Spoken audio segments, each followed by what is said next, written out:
See, we get that. Advantage of disadvantage. Advantage, disadvantage. You can get in this cricket here, right? You will get 1, 2 wickets at the most. You get away. After Testing, balls, testing. One, two, you 1, 2. down in the top. Now who will match that red out? Oh, who will match frigates? Testing, Oh, testing. who will? That's not going to happen in this time of year. I play for fun. And cricket walk right back. Zone it and play the first innings. Wait get the point. And after that, because they also have the ability to destroy clubs. I mean, the man for the club get the more, and the man want to play cricket. He going for that club, you know. The club's struggling all the time.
We're at the business end of the tournament. It's a semi-finals day here in the Regional Police Cricket Tournament. Good morning, everyone, and welcome to Weymouth.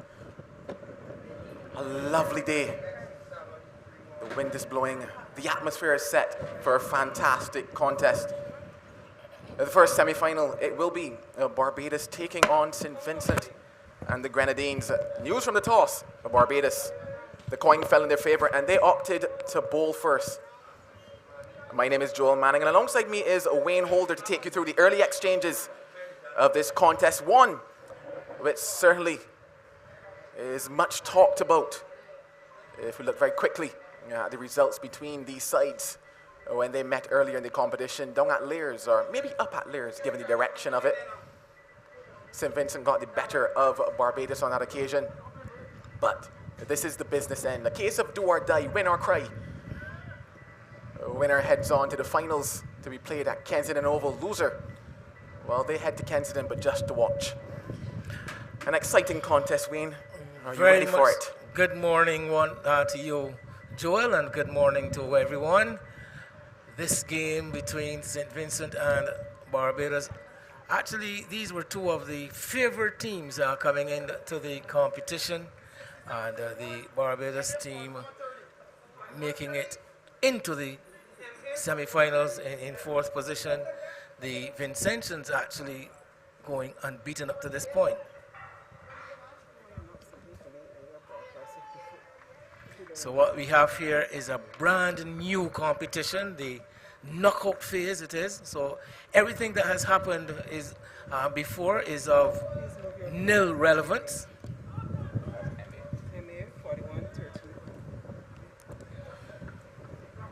Opening batting for the St. Vincent and the Grenadines, Salvin Brown and Shaman Hooper. And coming from this pavilion end is Rashid Padmore for Barbados. Very quickly, could MA4130, MA4130,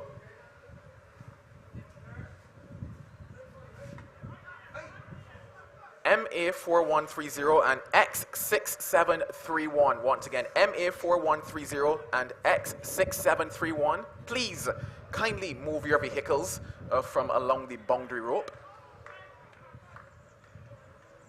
Very sticky conditions out there this morning, Wayne. I had a chance to look at the surface and quite a bit of moisture on it. And we see it coming to the fore there with that one popping. Well, yes, the evidence quite clear. The batter coming on to the front foot, getting one lifting from a very good length on Salvin Brown, and a painful knock on the one of his hands. There it goes, the bottom hand. It seems like pulling that bottom hand away, but a bit too late. As Padmore on a good length, and there we see some gardening being done. So yes, some evidence of assistance for the bowlers quite early, for the seam bowlers in particular, quite early. The toss in this match very crucial.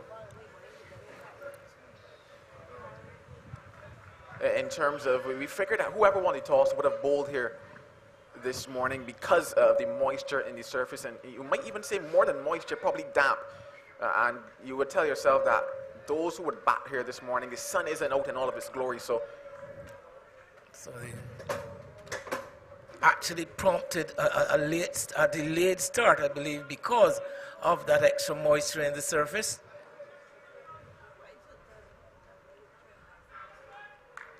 The first run for St. Vincent and the Grenadines comes in the form of extras. But yeah, batting certainly will be slightly tough this morning to get going. Probably can't play the type of shots that they're accustomed to across this tournament. Well, cricket and batting is all about adaptation, being able to adapt to the conditions that are presented. We don't really walk around with our favorite pitches in our pocket, and you've got to make the adjustment whenever necessary. So Desron Maloney, Salvin Brown, Dylan Douglas, Darius Martin, Kenneth Denver, Shaman Hooper, Rickford Walker, Kevin Abraham, Romaria Bibi, Othniel Lewis, and Benetton Staple, the 11 for St. Vincent and the Grenadines, today's crucial semi-final.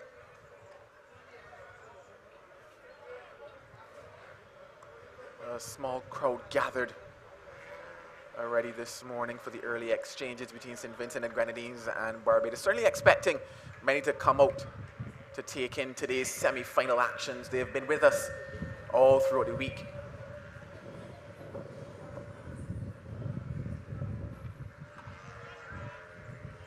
First runs off the bat for St. Vincent go to Salvin Brown.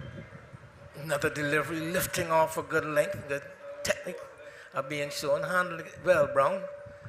Getting on top of it, dropping it away with soft hands into the offside. Daryl Babb, Kadeem Aline, Roger Williams, Dario Sargent, Mario Albert, Larry Babb, Darian Seals, Stefan Gooding, Rashid Padmore, Venice Vaughn, and Kemar Smith, a new addition to the police outfit. That's the starting 11 for the local team.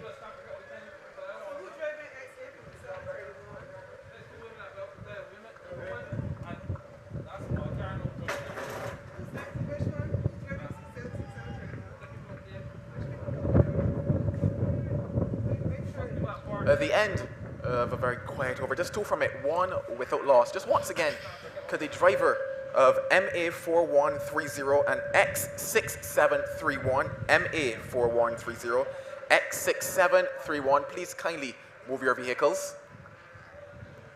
Well, yes, good trying conditions here, and the batsmen, the opening pair, Brown and Hooper, getting through that first over, surviving a good over from Rashid Padmore. I'm sure will enjoy the conditions in which he'll be asked to bowl.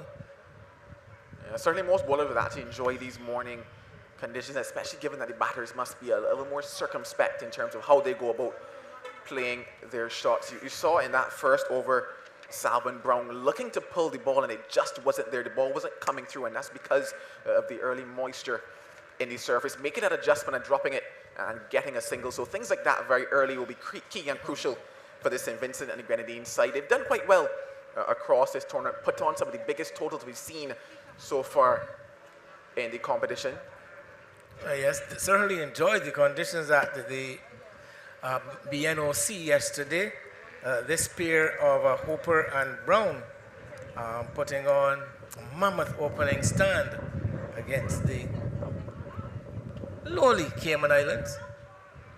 It's going to be Venice Vaughn to get things started from the opposite end, the south end here.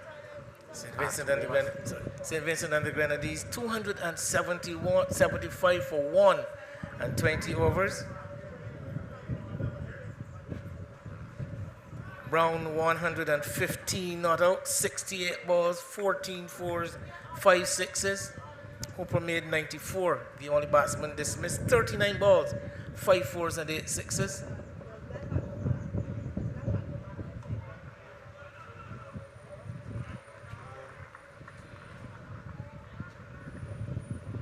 Completely different prospect at hand though here today.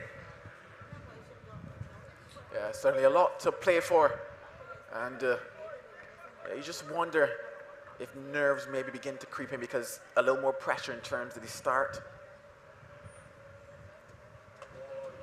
You always get to these big games and you tell yourself that you look back and you see how many runs have been scored, and that's without the pressure of knowing that if you lose, you go home.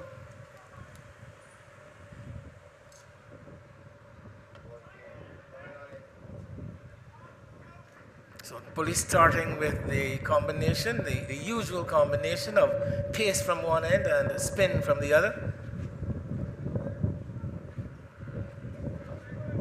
They've been able to reap relatively decent success, this pair of Vaughan and Padmore at the start of innings. It's actually interesting, in the last 2 games, they opted not to start with Venice Vaughan.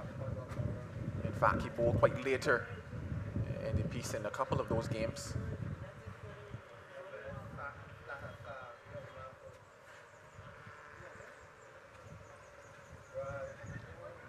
And there's that bounce again and that slowness out of the surface. They scamper too and get there quite easily in the end. So good running by this pair, and that certainly will be crucial at the start It's the end of 2, 5 without loss. That final delivery sticking in the pitch somewhat as the batter looked for the sweep shot. I think getting it somewhere off. Was it actually signaled as leg byes?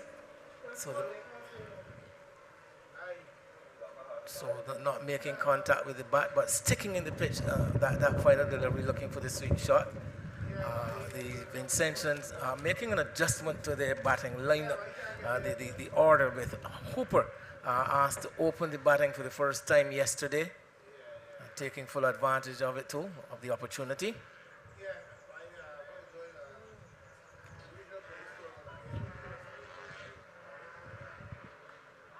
This one goes up, but falls safely. Leading edge.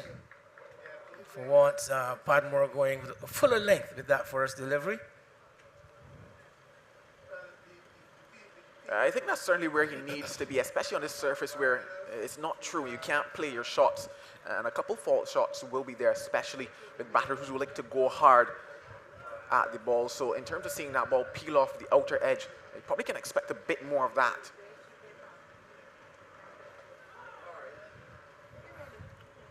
Soft hands and works that one down. In terms of looking at the type of totals that St. Vincent and the Grenadines have been able to get across this tournament, I mentioned the fact that they've gotten some of the larger scores. Versus Trinidad and Tobago, they got to 201 for 9. Versus Antigua, 168 all out. Versus BVI, 272 for 1. And versus Cayman Islands, 275 for 1. And they batted first on all those occasions. Versus Barbados, they actually chased. And that was a total of 127 that they had to get. They chased that down in 10.4. So the batting has done quite well for St. Vincent and the Grenadines across this tournament. Like I mentioned, a different task for them here, unable to go as hard at the start as they're usually accustomed to. So it'll be interesting to see how they make that adjustment and what type of total they set here this morning. Well, both batsmen suffering blows to the hands. That delivery to Hooper, again causing some concern, bringing the medic onto the field. Should be signaled wide and is by the umpire. We've seen extras really feature a lot as well across this tournament, and I guess when you look at Barbados having won a toss and bowling first, they would want to ensure that they can limit the amount of extras that they bowl. They bowled quite a few in the last match that they would have played at Lears.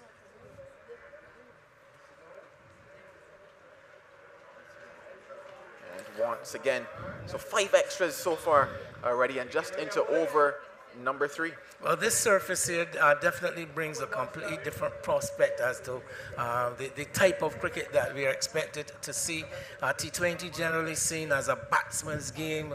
Everything in the favor of the batsman bowlers sometimes can be just reduced to cannon fodder. And here is the bowlers definitely in with a chance, and this is going to make this game even more interesting. Well, you say that they're in with a chance, but I don't think that they're using that chance quite well at the moment. Padmore just not finding his lines at the moment. The surface is there to help him, but he's simply not lining it up in the second over. And also bowling from the pavilion end. I think the last couple of times I would have seen him, he would have been running in from the far end. So with the wind behind him today,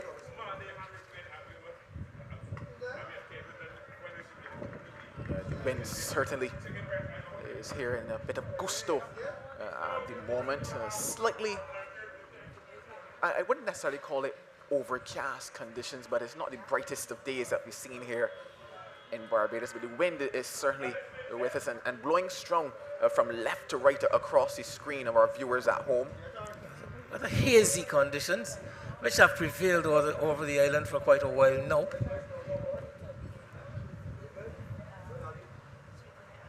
Lots of dust in the air, lots of smoke, lots of ash.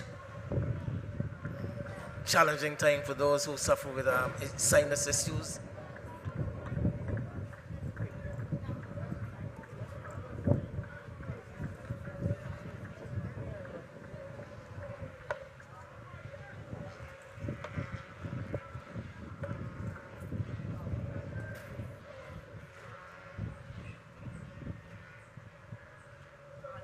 And once again, so this is certainly not what Barbados want at the start of this. 5 extras already in this over, for those 5 extras being 5 wides. Padmore definitely not really getting it together. Maybe it has something to do with the fact that he's bowling from this northern end. I'm accustomed to seeing Padmore running into the wind, running up the slope from that far end, and maybe finding the adjustment a bit difficult. But giving the batsman all the time they need to get a sighter, to judge the pace of the wicket. And there we go again. So the runs aren't coming off of the bat, and we talked about the fact that it probably would be a challenge for St. Vincent and the Grenadines to get going here this morning. But you look at the score, you see 13 without loss, and we're into over number 3. So the work is being done for them at the moment. Well, yes, and as I mentioned, on a track like this, with the conditions definitely in favor of the bowlers, you want to make the batsmen play. You want to challenge them as much as possible. And giving, like I said, giving them an opportunity to really get their sighting, understand the pace and the bounce. Well, this one might offer a chance. Oh, and it just falls once again between 2 fielders converging on that one. Neither of them could come up with the catch. Well, a look on the side of the batsman there, Brown. That ball in the air for quite a long time. And as you said, neither fielder being able to make a catch of it. Ball falling perfectly in the middle of the 2 fielders. So I think the batsman would think that they deserve a bit of luck, though.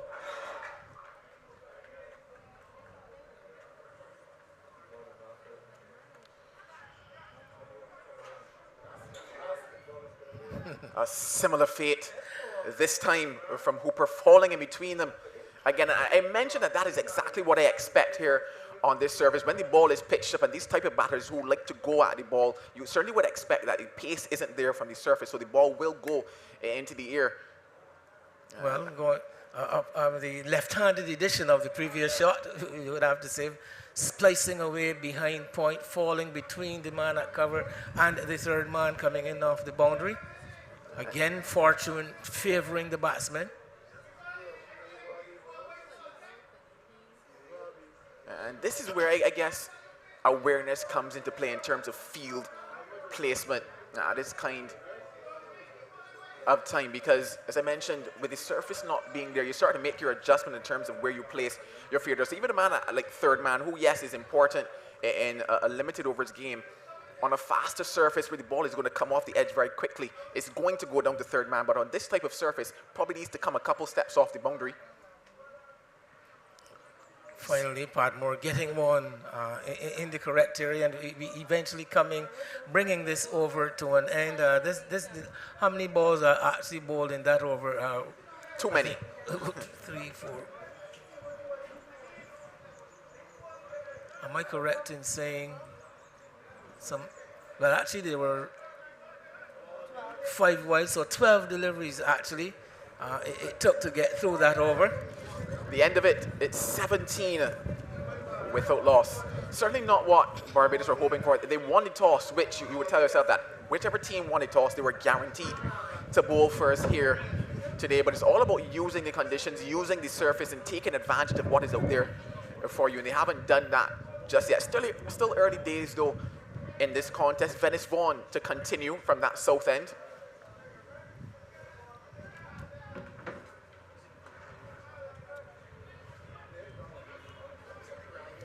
And certainly we'll want to ensure that the fielding is on par as well. Against St. Vincent, when they played up at Lairs, they actually dropped Salvin Brown when he was just on 5 off the bowling of Padmore. Not the tight cricket we're seeing from the Barbados police so far. Being rather lax, rather slack, both in the bowling, and now we see a lapse in the field. Yeah, they certainly want to be tight. I mentioned the fact that they dropped Brown when he was just on 5. He went on to score 36 from 22 deliveries in that match.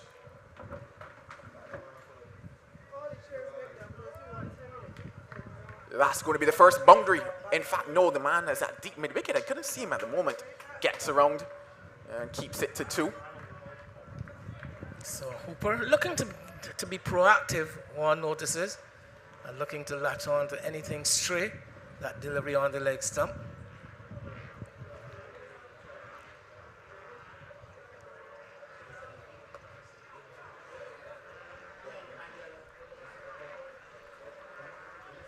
The running certainly will be key for them here at this venue.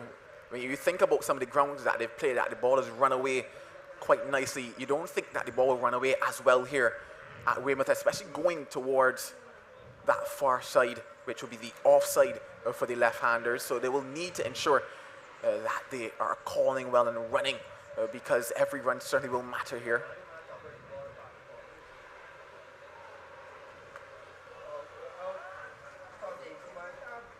Into the tent, and that now will be the first time the ball clears the ropes, and it's 6 to Shaman Hooper. Well, obviously Hooper is not going to go down wondering today. Short delivery. Delivery got what it deserved to. And with the ball sticking in the surface, having all the time in the world to wait and pick his spot, Hooper doing that well. Hitting with the wind too.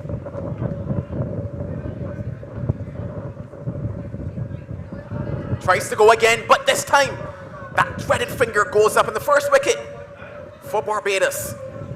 Well, good change of pace by the left-arm spinner, pushing this one through a lot fuller delivery, and Hooper once again going for the cross-batted shot, going for the sweep, and missing the umpire, having little hesitation in raising the finger.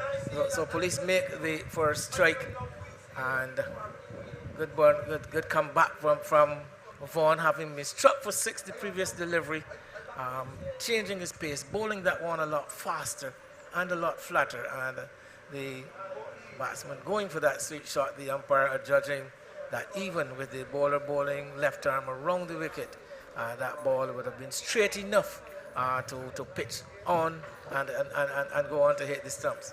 Yeah, certainly making a good adjustment there, Venice Vaughan, and reaping success for it.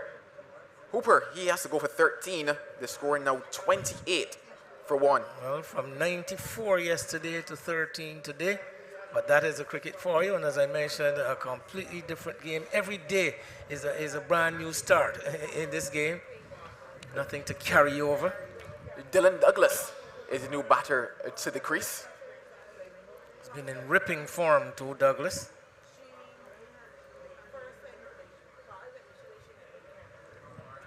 Quite expansive stroke player. But again, different conditions today. We'll be able to see how he adapts.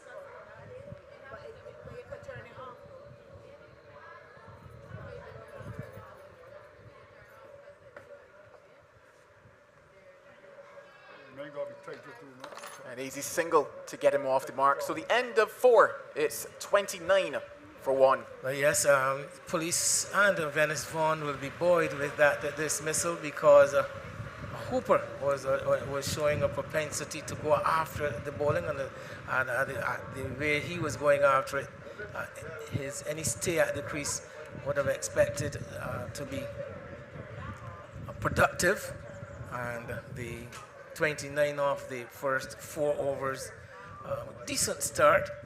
I think that they would have done well not to have lost that wicket for one of their informed players. Yeah, certainly a big blow for St. Vincent and the Grenadines. But I mentioned the fact that they've certainly been informed this tournament, and Dylan Douglas is one of those. He's actually the leading run scorer for them at 260 runs, going at over 200 in terms of the strike rate in this tournament. So he's been fantastic for them. Scores of 25, 39, 103 not out, 61 not out, and 32 not out for him so far in this tournament. Sounds like a tremendous average with all those not outs. Yeah, certainly. He's been the anchor for them, and they would, or rather they would want that he can stay out there today, probably get them down to probably around over number 15 and set the platform. A change of bowling for them. Kadeem Aline introduced into the attack now. Starts with a short one. And Kadeem Aline has done quite well also for Barbados, not just with the bat, but with the ball as well. Surprising that the change has been made. Padmore really struggled in that second over just to get the ball on line, to keep the ball on the playing surface. Yeah, Aline has been brought in at crucial times for Barbados to stem the flow of runs and also pick up wickets.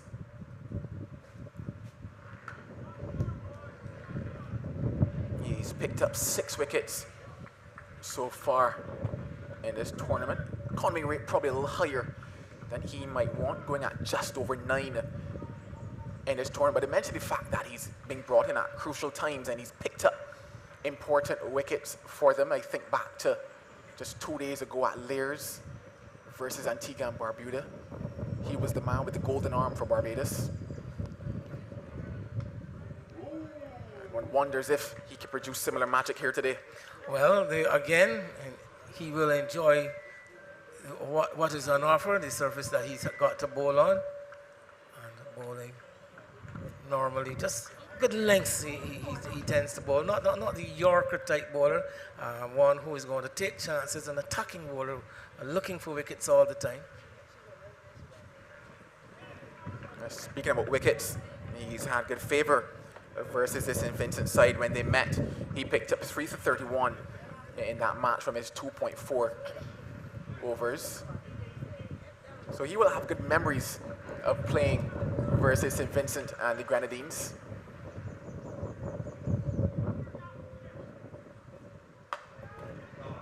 My, what a shot!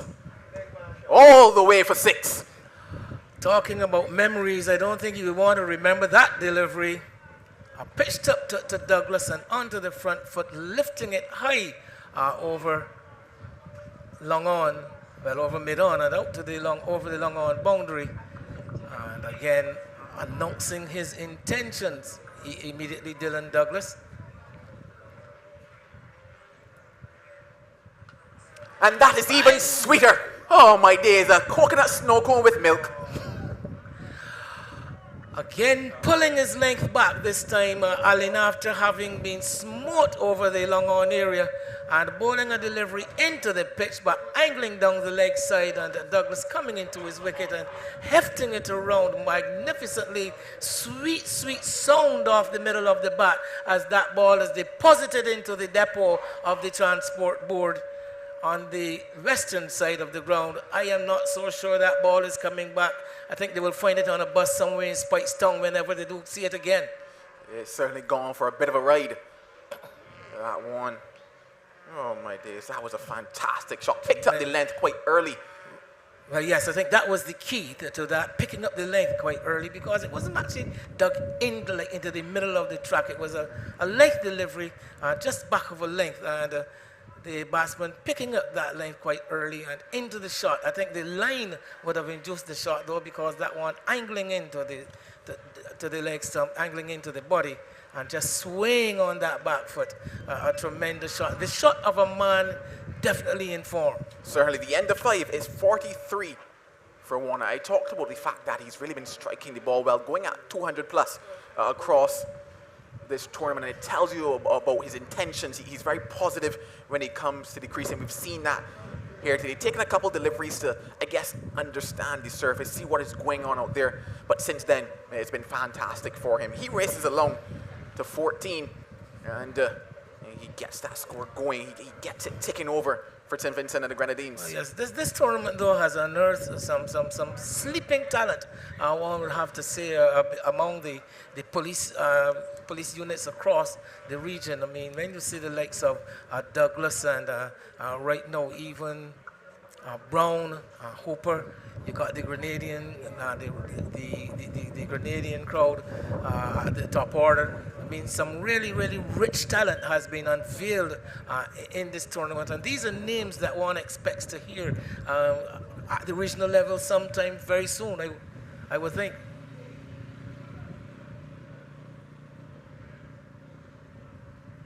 So the changed ball, because that ball, as I said, not coming back in any hurry, still on its way to the north.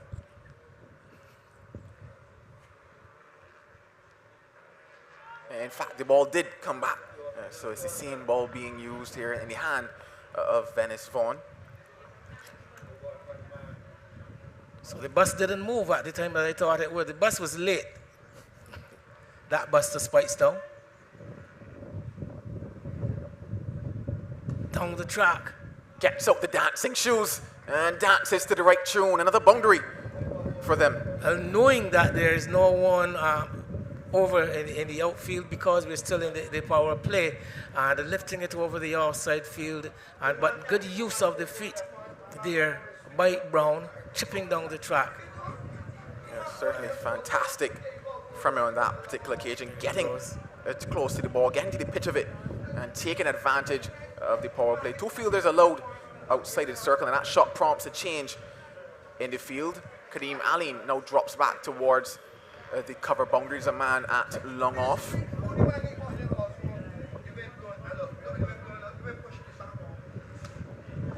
This time goes straight. Brilliant work out on the boundary, keeps it to Salvin Brown. He's certainly done well for St. Vincent and the Grenadines as well amongst their leading run scorers. 197 runs for him coming into this game. He's striking at just over 150.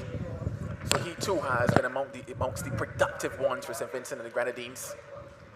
Well, yes, the first time we're seeing Kimar Smith, the new player in the police team. They're doing his stuff at the long off position. Good work along the boundary. Burst through the hands and into the boundary. Burst through the hands of that Captain Williams there in that extra cover. But that ball hit very, very hard. Again, the 50 comes up for St. Vincent and the Grenadines with that boundary off the back foot and slashed hard, powerfully through the hands of Captain and down to the extra cover boundary. 50 in 42 deliveries, 2 4s, 3 6s coming in the 6th over. And this could be a chance. And the hand goes up. And Salvin Brown, he's got to go. Got to go. He was on the go, looking for that single. I think not recognizing the ball, not being his call actually. I think disobeying one of the basics of batting the ball, going behind him and looking to initiate the single without hearing from his partner, whose call it would have been. The ball played away square on the offside, immediately looking for that single and picked up by Stefan Gooden, it looks like, from the square leg position. The return coming in and a very, very close call given in the favor of the fielding team. Brown is livid as he makes his way back to the dugout. But let's call it a fortuitous strike for the Barbados team. And Brown again looking dangerous, and his innings brought to a halt. Yeah, he was just at that stage where he started to get going. He was working the ball around quite nicely, start to go on the offensive, on the charge, and he was looking nice. And you would have to think that's certainly not what St. Vincent and the Grenadines could afford at this stage. Another wicket via the run-out route. And well, the score now 53 for 2. Brown, he went for 16 from 20 deliveries. At the crease now is Desron Maloney. Vitally, that wicket coming inside the power play again, and wanting to preserve your wickets and allow for that extra freedom you're allowed as a batsman when the restrictions are lifted.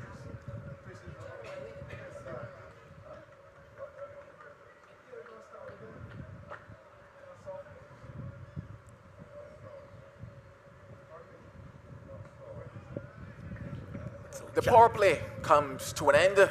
It's yielded 53 runs for 2 wickets. Well, quite even a power play, one would have to say, given the conditions, the fact that police won the toss and elected to field.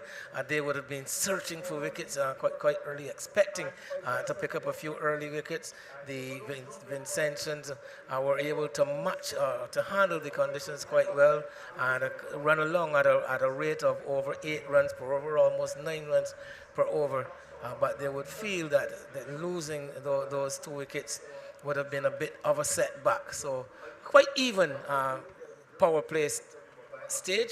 And now the game moves into another phase with the captain, Maloney, experienced player, one who has seen some outings at the regional first class level. And opting to come down the order in today's match. One also notices that he didn't open yesterday either. Well, Larry Babb will be introduced into the attack, and he bowled quite well in that game versus Antigua and Barbuda. Kept things tight for Barbados. In terms of how runs have gone for St. Vincent and the Grenadines, 24 runs came in the last 2 overs.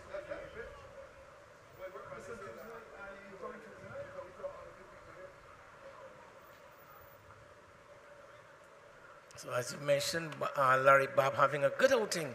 I think bowling for the first time in the tournament yesterday, being able to impose himself, took a lot of wickets but kept it very tight. And he'll be expected to do similarly here today. Yeah, that's the role that Barbados will be looking to for him. Didn't pick up a wicket, but bowled his 4 overs for 21 runs yesterday. Went at less than a run a ball. Given how Antigua and Barbuda started, that was certainly what Barbados needed then. And they need something similar here today. Conditions probably even more in his favor this morning. And going with the expected route, keeping it tight. Not looking to put much pace onto it, more so about the control factor here for Larry Babb. Well, yes, and coming behind the 2 expensive overs delivered by first Padmore and then young Aline. So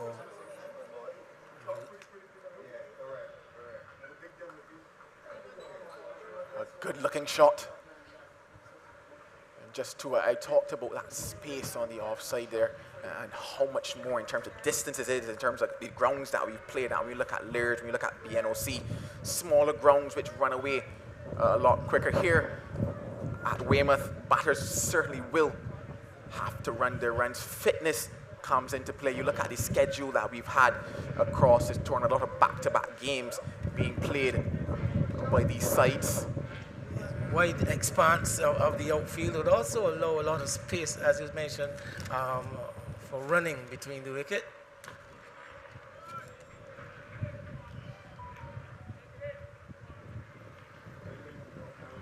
Kadeem Aline has certainly been one of the better fielders we would have seen throughout the tournament. Patrolling the long on area now. One tendency to put some of the better fielders in these deep catching positions in the T20 game. Taller fielders too. You notice the Jason Holders, the Kyron Pollards tend to patrol these straight boundaries. More to the extras total. Desron Maloney batting here at 4. Started the competition opening the batting versus Trinidad and then versus Antigua and Barbuda. Had a couple low scores of 2 and 6, but then versus the BVI got 103 not out. And that was the bulk of his runs for this tournament. Another good looking shot, but once again into the room on an offside. Again, picking up that second run with those fielders as deep as they are out there on that side of the ground, the eastern side. I think we might ask the fielders, as you said earlier, to maybe start a few meters inside the actual line, looking to keep those twos down to singles.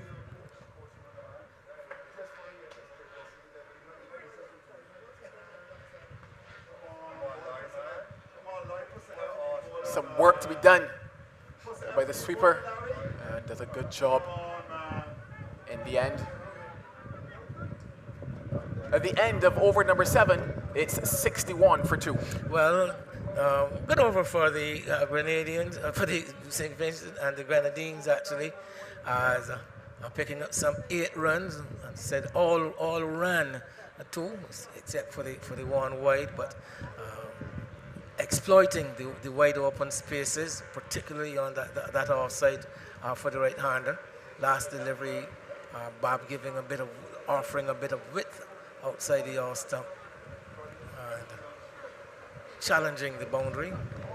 So the work of the outfielders, you talk about the running between the wicket, but the fielders have also got to be on the alert. They have also got to be up to it to cover the wide open area. They certainly will. And fielding hasn't necessarily been the strongest suit we've seen from the Barbados Police Service throughout this tournament. I mentioned the fact that they had a couple drop catches versus St. Vincent and the Grenadines. A lot of misfielding at Lears, especially in 2 games that they lost, one versus St. Vincent, and then it was versus Grenada as well. There was a bit of misfields, but that game versus Grenada was here at Weymouth, so they want to tighten up on those areas, especially in this all-important encounter. There's no coming back after this if you lose.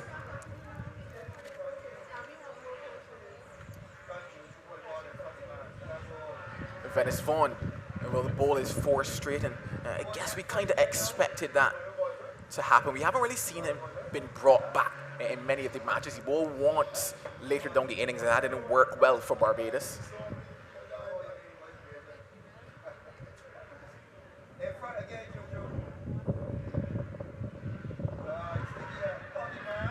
Trapped in front, and Vaughan strikes again. Well, vindicating the captain's decision to continue with him through this 4th over and getting a very important wicket too. The informed Dylan Douglas goes. Another wicket going by the LBW route. Again, with that flatter trajectory, a faster paced delivery has proven to be effective for Vaughan. And Barbados, with the 3rd wicket, will be quite happy to get rid of Douglas on the back foot and a trap with that one. It looks like the arm ball's sliding back into the right-handed batsman and coming down, looking for getting his hands low, looking to get that ball behind point. Ill-advised stroke off the back foot, I think, much too close to him for the shot that he attempted. And Vaughan delivering for his captain. Vaughan coming up trumps on that occasion. Left arm around the wicket, the angle. That's certainly the type of dismissal that you see a lot from left arm spinners, just going on with the arm, crashing into Milanoff. And well, Douglas has to go for 17. It's 61 for 3.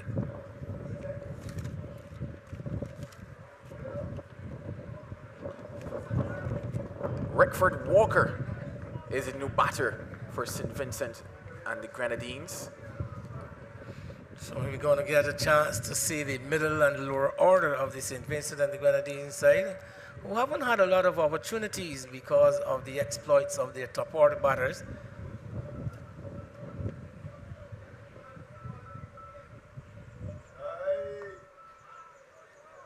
Yeah, the top order certainly has done the bulk of the lifting for St. Vincent and the Grenadines across this tournament. A good return there, but can't keep it down to just the one. So 2 good runs there, gets Rickford Walker off the mark. But yes, certainly the top order for St. Vincent and the Grenadines having done the heavy lifting. Salman Brown, as I mentioned, 197 runs before this match in this tournament. Dylan Douglas, 260. Desmond Maloney was 117. But Rickford Walker has also done well. He got a half century versus BVI. He's got himself 106 runs in his tournament, striking at 176.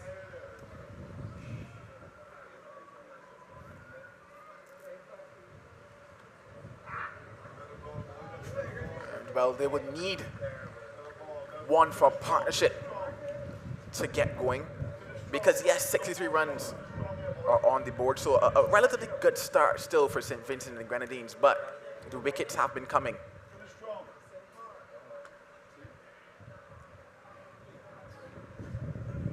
A single to complete at the 8th, 64 for 3. Well, Vaughan finishes his spell 2 for 26. Excellent work by the young man, especially brought into this tournament by the police as giving a youngster, one of the under 19 prospects, the opportunity to showcase his skills, and I think he has taken the opportunity very well. And I think that police can be very satisfied with what he has had to offer.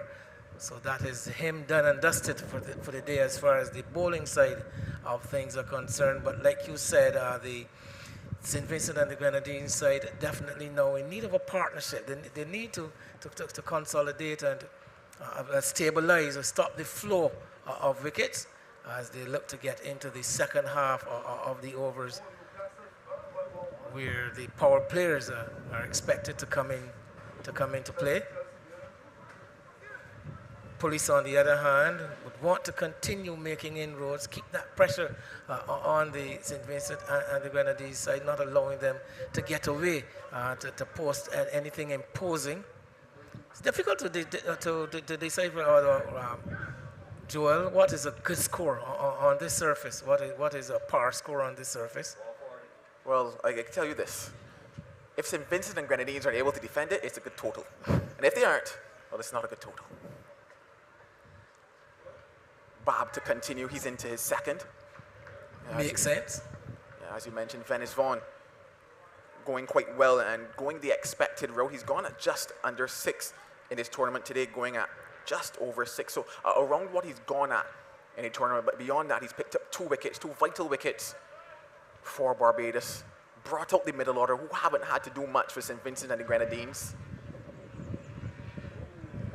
Keeping it tight is Larry Bob Albert standing up to the stump. Well, the field that Larry Bob has set suggests exactly what we just saw, looking to bowl wide of that off stump, or outside the off stump as much as possible, with some 6 fielders on that side of the ground.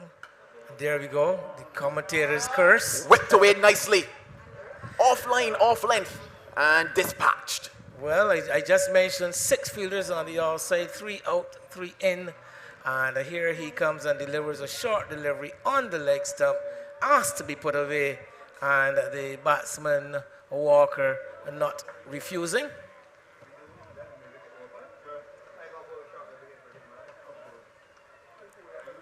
Prompts a change in the field. The man at mid-wicket now goes to deep square leg. Finds back where he wants to be. In fact, there's still a man at deep mid-wicket, so the deep mid-wicket now and a deep square leg being employed as 2 fielders back on that leg side. There's also a man at long on.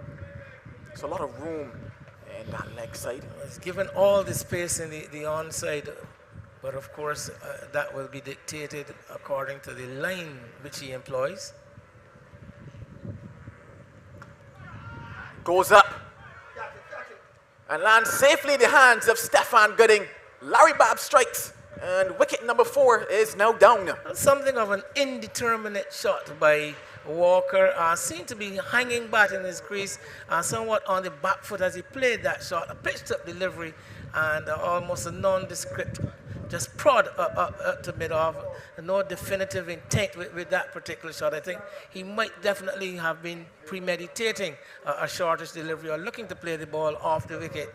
Got one pitched right up and was unable to handle it outside the off stump and just lobbed it up to the mid-off fielder, who came around and took a good catch. A very good catch indeed. It just goes back to what we talked about at the start of this match, and in terms of the surface not really coming on, and for batters who are looking to play that up-pitch drive, the ball not being there, and more often than not it will go into the air. A wonderful running catch by Stefan Gooding, quite easy at the end, but he had to do the work. He had to get there. The ball some 15 meters or so to his right. He had to do the work. He had to get there. And also good bowling by Bob, maintaining that full length outside the off stump and forcing the error from the batsman. Well, the wickets keep coming. And out now to the crease is Kevin Abraham.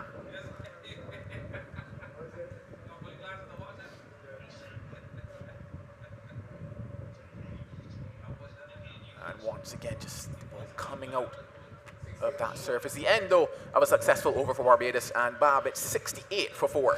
Well, we haven't seen a lot of Abraham in the tournament.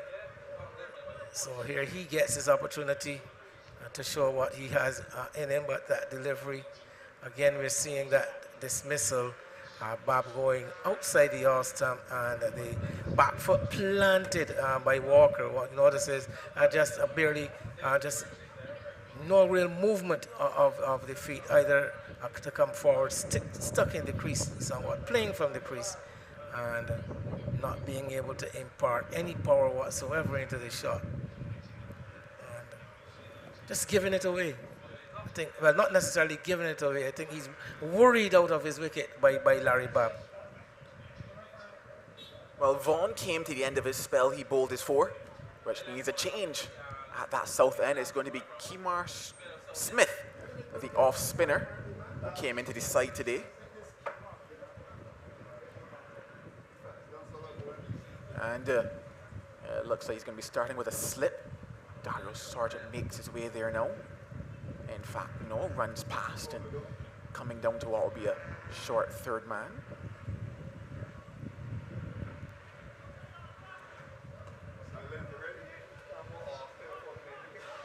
That vacant space capitalized on.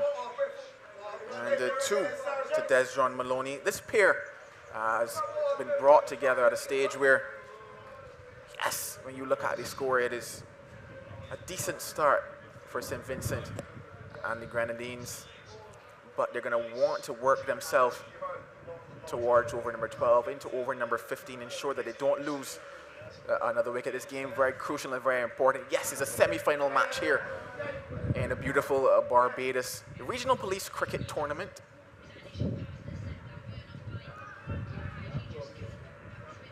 Attacking type of off spinner, Kemar Smith. He's going to challenge the batsman to play at a lot of deliveries. Tends to bowl stump to stump. And with a bit of variety also.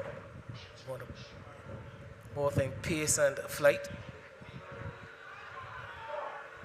Plays majority of his cricket at a much smaller ground known as YMPC, so I know that he would certainly enjoy the space here on offer at Weymouth. Allow him to probably throw that ball up a bit more. In terms of the wind factor, swinging to the leg side, the ball will blow back going towards deep mid-wicket, so that's a challenge as well for the batters.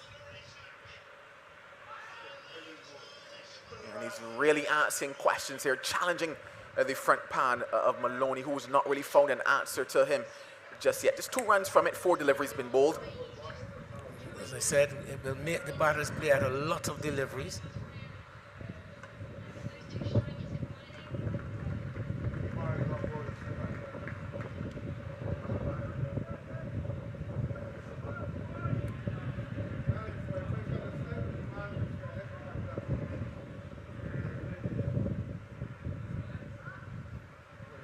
Well, it was just to be 1 delivery left in this over, but a wide means that he must straight back to his mark.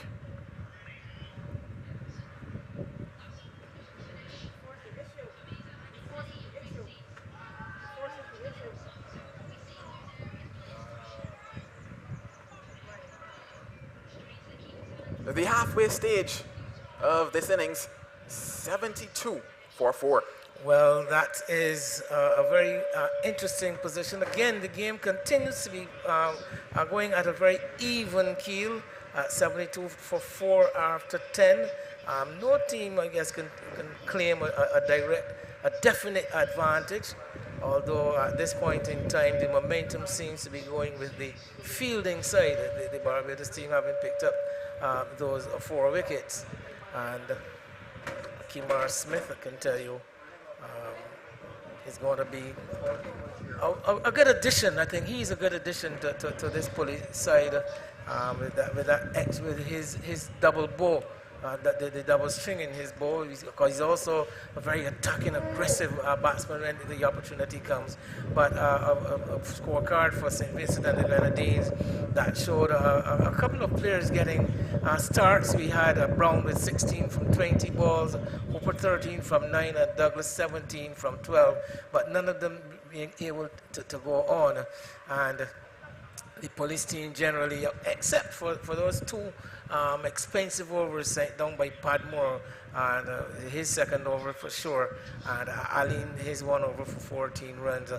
Generally, the police bowlers have held their own, used the conditions well, and kept the St. Vincent and the Grenadines batsmen in check. But at 72 for 4, I guess both teams would want to do something of a reset. And I think the St. Vincent and the Grenadines, the batting side, will at least want to double the score in the last 10 overs. We expect that the track is going to get a bit easier for batting as the day progresses.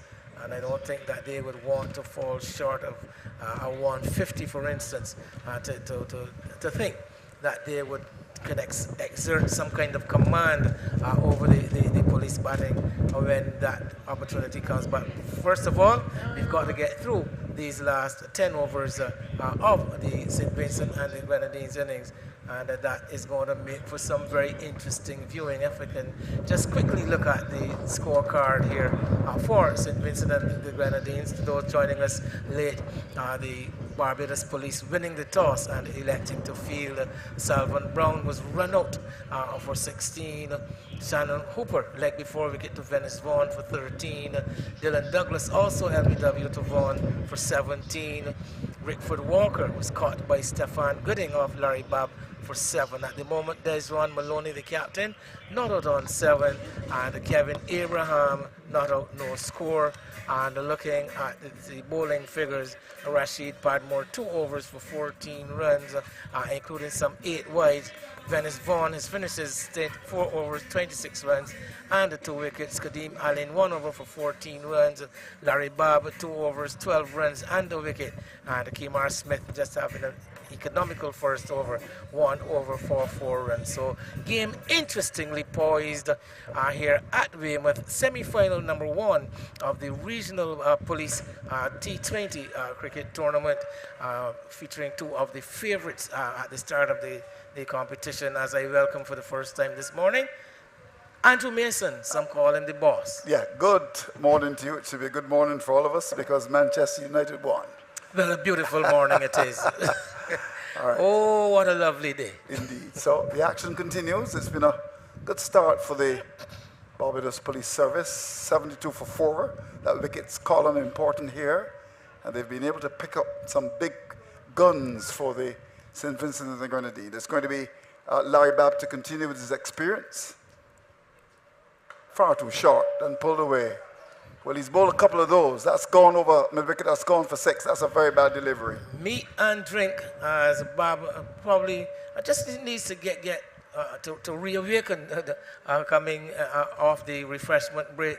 And offering a simple delivery, short delivery, and Maloney is not going to miss out on that.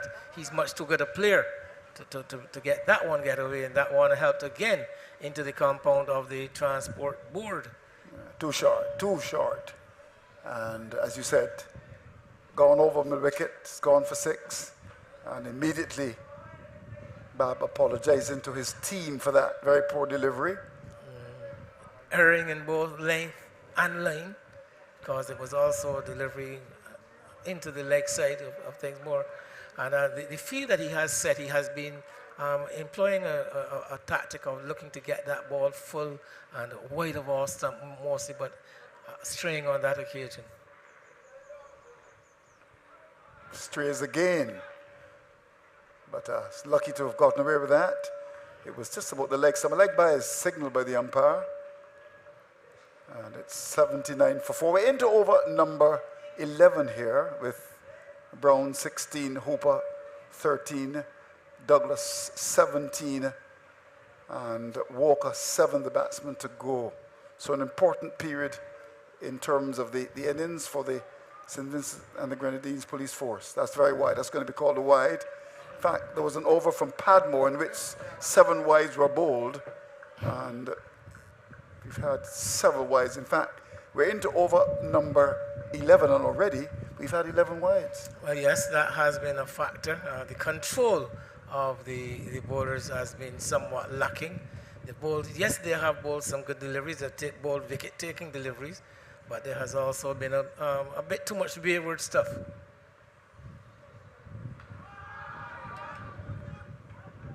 Big appeal for leg before, but I suppose with the angle, umpire Laborde, who's had a good time, female from central Trinidad and Chaguanas, has done well. aboard and Earl Cullimore, the officiating today. This first semi-final, Bob with the delivery. The guest coming in with the arm, the left arm bowler bowling over the wicket, getting that ball to angle down the leg side as he's pitching this one up. Yeah, much fuller and wide too as well. And Abrams looking to free his arms and go through cover. That's, I think, the line he should bowl via the off stump. But when you bowl it short on the leg stump, you're going to be flirting with danger, so to speak. And he's recovered quite nicely in the last couple of deliveries. Looking to finish strongly here, Bab. Much better delivery. And some overthrows, possibly no. Fielder at that backward point position, had a shot at the stumps. The keeper couldn't get up, but it went so quickly down towards that long on area, they were not able to come back for the second. So we've had 9 from the over, 1 left, and Maloney will want to try to get a boundary possibly here. Let's see. But he should only get 1. There's a bit of a fumble, but again, the batsman not running quickly for the first and putting pressure on the fielder coming off the boundary. Seal in the end, just a single. So 10 from the over. And it's now 11 gone. St. Vincent and the Grenadines police force have been inserted. They're 82 for 4. Well, I think Maloney is going to be a very key cog in the wheel of the St. Vincent and the Grenadines side. Probably the most experienced player in this side and the captain also. And he will want to hold this innings together, shepherd his flock through to the end of this innings. So, again, challenging conditions. So, he is going to look to have to protect the other batsmen. So, his input is going to be of key importance. So it's going to be Smith to continue. And looking for a run which is not on. Smith came down the pitch and cover came in, they converged. And Maloney looking for a run. But that's good bowling, good length, good line, keeping the batsman quiet. It's been a good start to his second over, Smith. It's done very well for YMPC in the local competition.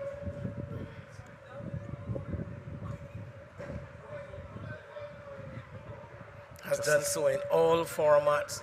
Has been very, very good in the white ball formats of the game. I thought he was a bit unlucky, Andrew, not to get into that Barbados side in the regional Super 50 competition, particularly when I think it was Craig Bathett, the captain. One of Chase, it was Roston Chase was called up by the West Indies. Yeah, I agree with that.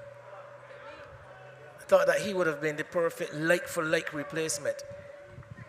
And it's very, very unfortunate that they didn't go with him. They went with an opening batsman to replace an all-rounder. It's a very strange decision. Very decent cricket he is.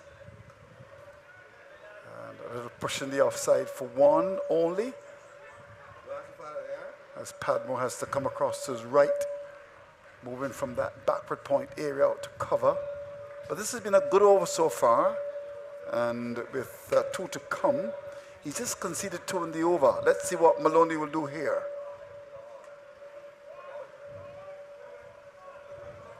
Will he push for the second? He's looking to push for the second. And they really, I believe, should have had 2 there. Ali came off the boundary at cover, didn't pick it up, but they didn't go for the first one quickly. And in fact, Abrams was keen to come back for the second, but his captain wasn't. So the last ball of the over, let's see what happens. Is he going to be tight with this last delivery?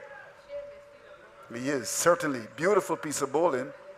As that last delivery was outside the off stump with batsman Maloney looking to, rather Abrams looking to swing it away. So we've had 2 overs from Kimar Smith. He's bowled 2 overs, no is done for 7. And at the end of over number 12, St. Vincent and the Grenadines police force there, 85 for 4. Showing some variation there, young Smith, taking the pace of that final delivery. We noticed the batsman, Abraham, into the shot long before the ball actually reached him. I think it's important too that Maloney taking the one run off the fifth delivery because he would want to maintain the strike as much as possible. So it might have been in his and St. Vincent's favor that they didn't go for that second run. So he maintained strike. That's a good observation you've made there. He's the key man. The rate is under 8. It's 7.08. And it's 85 for 4. Now the options for the Barbados Police Service, Padmore has got 2. Vaughan has bowled out 4 overs, no bid is done for 26. Aline's first over cost 40 was expensive. He's got 3. Bab has got 1 more, and it looks as if we're going to have a change. Let's wait and see. Yes, Bab has got a bowl out. Pretty decent so far. 3 overs, no bid is 1 for 21. And Smith has been brilliant. 2 overs, no bid is done for 70. Here's Bab in his last over. And that's going to go out towards the boundary. And we'll get there as well. A bit of a swing. Buys. So the keeper's up and went past him. And that's gone away for 4 buys. A disconcerting bounce, though. That delivery kicked from a very good length. And with the batsman in front of him flailing away, wicketkeeper Albert would have done well to get a glove onto that ball. Ball coming up somewhere towards the shoulder and running quickly into the boundary at long leg, and has prompted Albert to go back into the more conventional position. But the pitch has been a bit uncertain, let's say. The bounce has been a bit uncertain. That's hit Miles. What a shot. High over, wide, long on, bang onto the pavilion here. That's it with a washpan of disdain. My golly. That is a big shot, Andrew. Late delivery, offering his arms, and Maloney swinging lustily through it. The ball going high, wide over the mid-on, over long on, and landing in the pavilion here at Weymouth. A mighty hit. I think if we had to measure that one, Andrew, that one's somewhere in the area of 80 meters, actually on the roof of the pavilion. I think that would have measured somewhere near to 90 meters, Andrew. I agree. Or probably more. The biggest that we've seen in the competition so far. And now he goes back and will get a single. Good, intelligent batting. He's key here. There's Ron Maloney, the captain, former Windward's player as well. So he knows about occupation of the crease. And this was very good, that last hit. High over, wide, long on. Well, Bob pulling his length back and going from power. There we saw that powerful shot. Powerfully built man is Maloney. And really laying into that delivery. So Bambi's got 3 more. And cut away, more runs, 2 wide. They'll come back for the second. It's been a good over so far for St. Vincent and the Grenadines Police Force. Now full and wide, cut down to backward point. They get a second. We've had already 13 from the over. Abraham, who has been rather anonymous in this partnership of 30, getting into the duel on that one, getting a wide delivery outside the off stump, picking up a couple. So the backward point is going to go towards the boundary. So just one fielder on the offside, saving 1. That's extra cover. Mid wicket has been pushed right back on the boundary.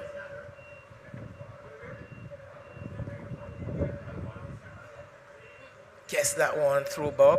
Bob, exactly what he wants to do. He wants to push these deliveries wide of the off stump, force the batsman into making error or missing the ball altogether. There was also a bit more energy about that delivery. And he's going to bowl his last. He's conceded 30 so far. But in this last over, he's already conceded 13. So he'll want to finish with a dot here. On the other hand, St. Vincent, no doubt, to be looking to score. And they will get a single as the ball goes down towards that mid-off area for 1. So Bab completes his spell of 4 overs. No winners, 1 for 31. 13 gone is 99 for 4. Well, something of a mixed bag from Larry Baba, beginning to show some wear, beginning to flag towards the end of his spell, although his 4 overs would have been interrupted by the refreshment break, so he would have bowled 2 ahead of the break and then come back and bowl another 2. But you can see him beginning to show a bit of tiredness towards the end of that spell, conceding all of 14 runs in his 4th and final over. But I think altogether, though, he's done a good job for his side.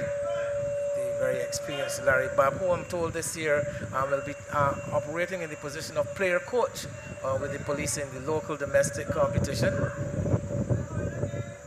Remember Larry Babb, a young recruit coming into a young buck, as you call it, Andrew, coming into the police side, and oh, how the years have gone by.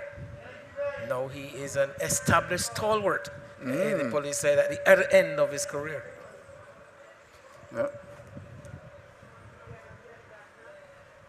So lots of gaining games in terms of English soccer. I'll just look at some of the games in a minute. The early game, 7:30 in the Caribbean. Had a situation. Smith is getting a wicket. He has taken the wicket of Abraham, it was. Delivery on the off stump, and the batter leaning back, looking to slap it into the outside. I think the ball are probably pitching and cutting back into him, cramping him for room, and he can only succeed in offering a simple catch, bunting a simple catch back to the bowler. Kimar Smith with his first success as far as the wicket column is concerned, and deservedly so. Yes, he's made the difference. He's bowled intelligently, and a good wicket to get is these two are developing a good partnership. So the problem now for St. Vincent and the Grenadines, as we have a look at it, on the back foot, and the ball went straight back to the bowler. A very simple catch taken, as he just came that short extra cover area to take it. But Maloney is still there. He's going to be joined by Stapleton now. And what do you think?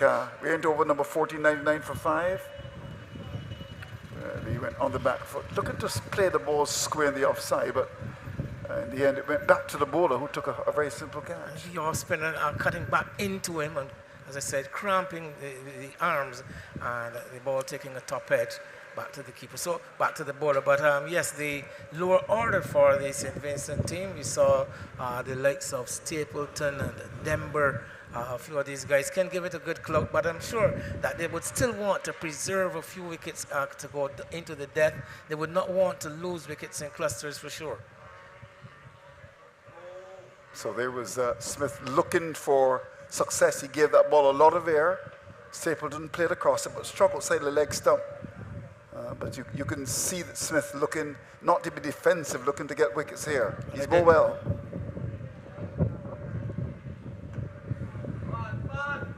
I did mention to Joel at the start of Smith's spell that he's going to make the batsman play at almost every ball. You know, he makes you play at a lot of balls, bowling wicket to wicket, and also challenging as the 100 comes up, Andrew. Yeah, 100 in over number 14. Quite unlike St. Vincent and the Grenadines, they've been smoking, really doing extremely well in this competition. 92 deliveries, 3 4s, 5 6s. So the boundaries have been hard to come by. That's very good bowling again, given lots of air. Maloney just coming for, stretching out for that. And I think he's got a lot of respect for Smith's bowling. Strong breeze is coming across Weymouth. Flags are dancing rather merrily in the wind as well. So just a single with one ball to come, another tight over. 2 runs coming in the over and a wicket, the wicket of Abrams when he had him caught in bowl. So he's got Stapleton to contend with the left-hander. Now what is he going to do? Is he going to be flat and look to just keep him quiet, or is he going to look to go to get a wicket? He's bowled him. A big swing from Stapleton, beautifully bowled by Smith. He's come into the police side and has made a significant difference. Beautifully bowls, a swing and a miss, the off stump being disturbed, and 14 overs gone. St. Vincent and the Grenadines Police Force in trouble. 101 for 6. Well, if I were any part of the St. Vincent and the Grenadines management, Andrew, I too would be disturbed, because I would have been very disturbed with the option that the batsman Stapleton took there. One delivery left in the over. My captain is at the non-striker's end.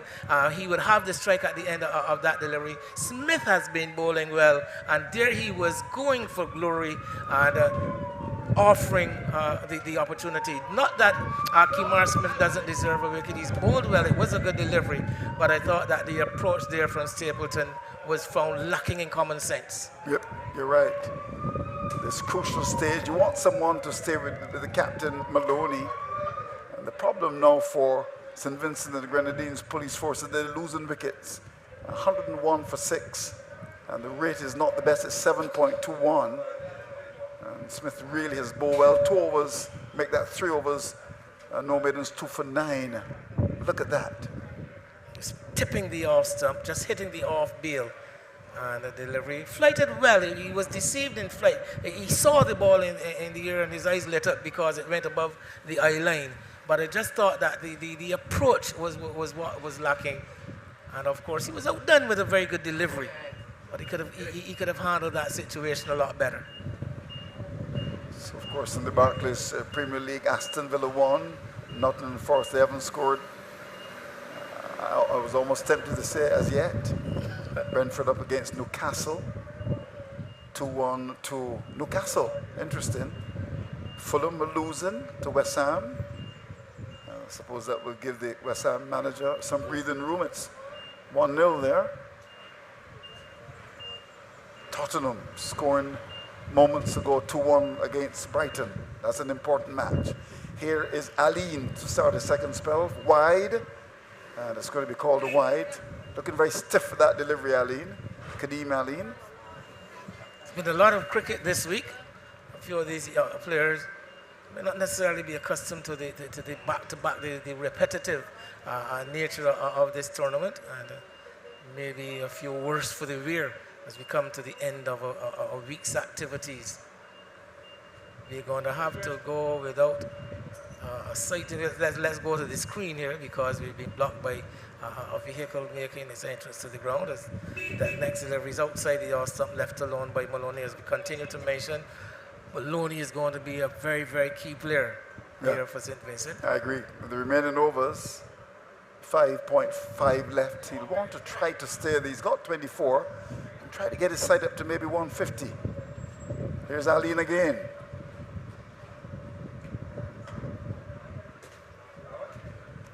Smacked down the ground. And it's gone for 4 as well. The fielder down at that long off air couldn't stop it. Gooden hit very powerfully indeed. That's gone away for 4 runs. Hit very powerfully, as you said. Better shot with the fact that the mid-off is inside the circle. There's only a mid-on, a long-on in place, and he went straight back past the bowler. And with the kind of contact he made, it was always going to be 4 runs. Well, we've got the Grenadians arriving, and we also have arriving the Trinidad and Tobago team. They're going to be playing the second match. It starts at 2. But at the moment, the focus is on St. Vincent, the Grenadines, and Barbados. I said, in the air, a chance for a catch. What's going to happen here? This would be a brilliant taken. Oh, absolutely brilliant. Down on the boundary, it's Smith. That went miles in the air for a moment. I thought he might have been discomforted, but he goes, that's a big wicket of Maloney. The ball went a long way down towards that long on area. Catch taken, good wicket to get. And Maloney goes for 28. St. Vincent and the Grenadines 106 for 7. Very, very well judged catch by Gooding. That ball went high with the wind spiraling around. It must have been challenging to decide where it was going to fall. Actually, it was Kimar Smith. It was that long on position. I was actually keeping an eye on the umpire too, Andrew, because it was a full toss, and I was looking at the possibility. As I'm seeing it, very, very well judged. It was Smith. As it was actually Smith. Well, yes, we accept that, but I'm talking about the judgment of the catch. It was something of a challenge, a long time in the year. You had a long time to look at it. But as I was mentioning to you, I was watching the umpire because it was a full toss. Yeah, I watched her thought as of well. the possibility of it being a no ball. But seeing the replay, I think she got it right. Well, have a look at that. Yes, I think she got it right. It was below the waist. And not making the kind of contact he would have wanted to Maloney. I think he'd be disappointed at not having really dispatched that ball out of the ground.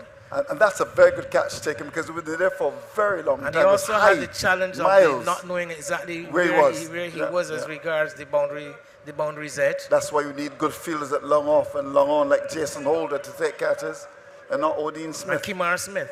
And not Odin Smith. And Kimar Smith. That's why the off stump. I think that the Barbados Police Service must be concerned about the number of wides being bowled. Though. I mean, let's look at it now. We've had as many as 13 wides, so that's more than 2 overs. Got to be careful with that. Yes, extra overs they have to bowl, and also extra runs.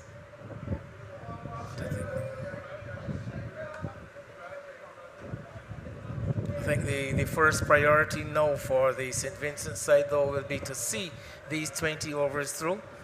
Make sure that they utilize every ball of the 20 overs. They would not want to fall with balls still available. Yeah, you're right about that. Lewis is at the crease along with Denver, who's come out to do battle.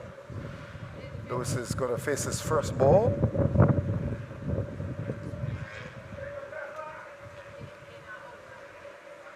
Another wide. Can someone explain what Allen is doing? And the majority these wides have been delivered from the northern end. And one would think that with the wind coming across the ground from the eastern side, that it would have pushed the ball more along outside into the wicket. But these wides have mainly been wide of the off stump. Something of a quandary. The other thing, too, about T20 cricket is that sometimes captains maybe don't want to attack. Because at this stage, 7 wickets gone. As a captain, I may be tempted to say, look, I'm looking to get a wicket here. It's pretty clear that Ali wants to bowl wide. So his mindset is not to score. But I'd be looking to get wickets here. No doubt about it at all. 2 new batsmen at the crease. So you're going to ask the bowler to bowl a bit straighter? Yeah, and look to get the wicket. You want to bring your... Or even put in a slip as well. But they wouldn't do that in T20, I can assure you. In the air, chance for a catch taken.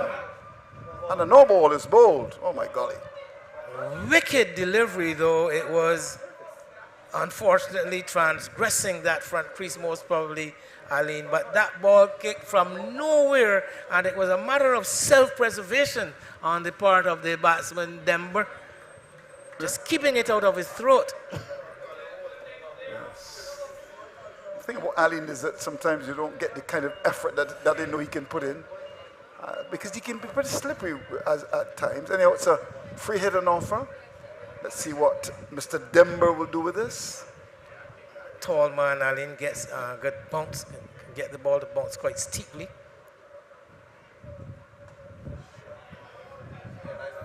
But he's going to be caught off a free hit, so no problem, a single. I think the bowler would be happy to get away with just I a would single. think so as well. Yeah, you're right. So, that over cost how many? Cost 10, 111 for 7, with some 15 gone. Well, Joel Manning will join you, Andrew, for the culmination of this St. Vincent and the Grenadines innings. But the game now evenly poised, and I would like to suggest that, as I said, the Vincentians would be, their first priority would be to see these 20 overs through, bat the 20 overs out. Yeah, I agree with that. There's no doubt about it. Looking to get those remaining 5 overs and not lose too many more wickets. And if they can maybe sneak another 20, 30 runs, get up to 140, you never know. Pitch is not the best. It's been uneven. And in fact, they've had challenges. I do think as well that perhaps the bowlers, particularly the medium pacers, might have done better on this pitch. But the man who's really done very well is the man who's going to continue and bowl his last over. Smith, who plays for the YMPC club. Young Men's Progressive Club there in Beckles Road, a club that Joel Manning knows well. Hello, Joel. Nice to see you. Good morning, Andrew Mason. Good morning once again to our viewers. So it's going to be Smith to continue. He's going to bowl his last over. He's been very tight. He's going to bowl to Demba. 112 for 7. We start over number 16.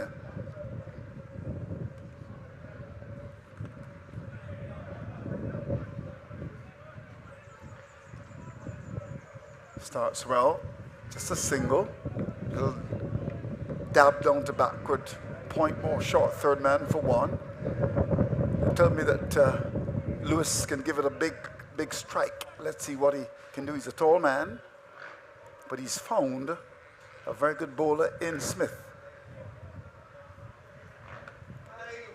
And you could see his intentions are very clear. Look for the second here. Will he come back for it? Return comes in, and it's in no man's land, really. Didn't go to the keeper. In fact, it ended up in mid-pitch. But Lewis has made his intentions very clear here. And that was a whack up to mid-wicket, and he got 2. Didn't time it very well, but he's looking to go for broke.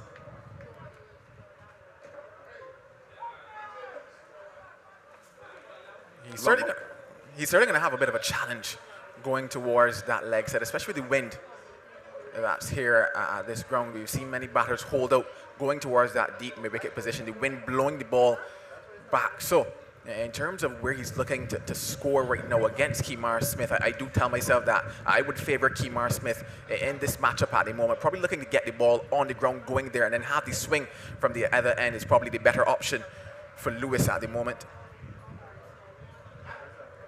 And a much better shot too. Should get too comfortably here as the ball speeds down towards third man. I may even contemplate the third, and they should get it. It's actually gone for 4. So the fielder couldn't stop it. A little bit wide and short, so he was slightly off the radar there on that occasion. And that lovely shot down to third man. So that's a boundary to St. Vincent and the Grenadines, an important one for them. By far better scoring option there for Lewis on that occasion. The ball running along the outfield quite nicely. Kemar Smith just pushing that one through, and he would use the pace of that one, got back quite nicely, transferred the weight onto the back foot and just opened the face. And as I mentioned, by far better scoring option for him. The ball winning the race there. The fielder chasing it down. But he's on the stumps on this occasion, not giving the batsman the room. The short third man has been put in now. So there's a short third man, backward point, extra cover, and cover on the boundary along with a wide long off. So the offside field is well populated.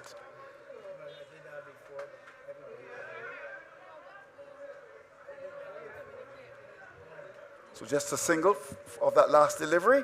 His last over was his most expensive, but he's been good. Smith finishing 4 overs, no winners, 2 for 17 coming into the police side and making a statement. 16 gone, it's 120 for 7.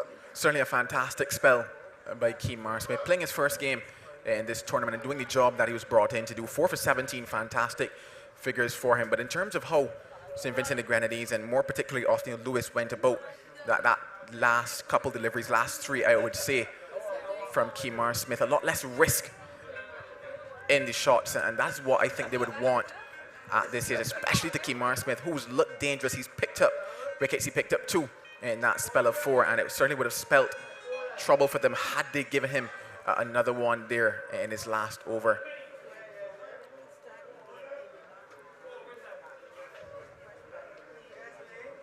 Four overs left in this match. 120 for 7, St. Vincent and Grenadines at the moment. So here's Aline to continue. That's gone a long way in the air. Is it Aline's catch? Whose catch is it? In fact, no one's catch. Now this is unbelievable. Well, Aline is saying that he couldn't see it going up into the sky. I'm not sure if somebody got into, or rather something got into his eye there. But it certainly was a ball that would have taken a lot of catching. It went to the sky, burst the cloud probably. And in the end, it falls in between 3 men because Albert, the keeper, was coming for it as well. So a comedy of errors, you would have to say there, from the Barbados Police Service.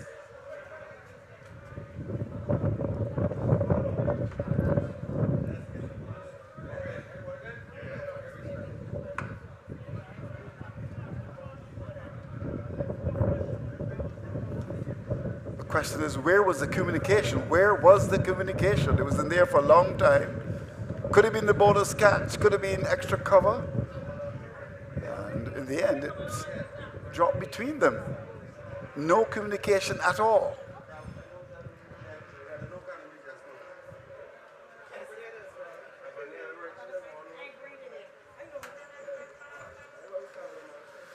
I just think that Barbados are missing the trick too as well. It's all about defense, but I feel too sometimes that in these positions, you need to look to bowl your opponents out as well. Allen is going back to his mark. I think they may be behind as well. But these are precious runs here. You can get up to 140, you never know, 150, and you get a wicket or two early. So 125 for 7. Yeah, that one just went sky high on that occasion, and Kadeem Ali looked as if he called quite early, but then also pulled out of it. And I think that's where the confusion came for them. And now a no ball, so a free hit on offer for St. Vincent and the Grenadines. Not the best of overs here from Kadeem Ali. Not the best of displays as well from Ali. Looks a bit jaded to me, really. No energy in his bowling. He's bowling wide, he's bowling no balls. You must recognize this is a semi-final. Free hit on offer.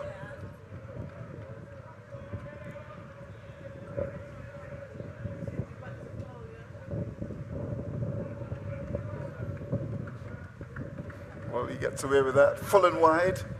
And Lewis could not get back onto that. A partnership of 20 important runs, because sometimes when you lose wickets, you could easily be bowled out. But these two have stayed together. And they've added 20.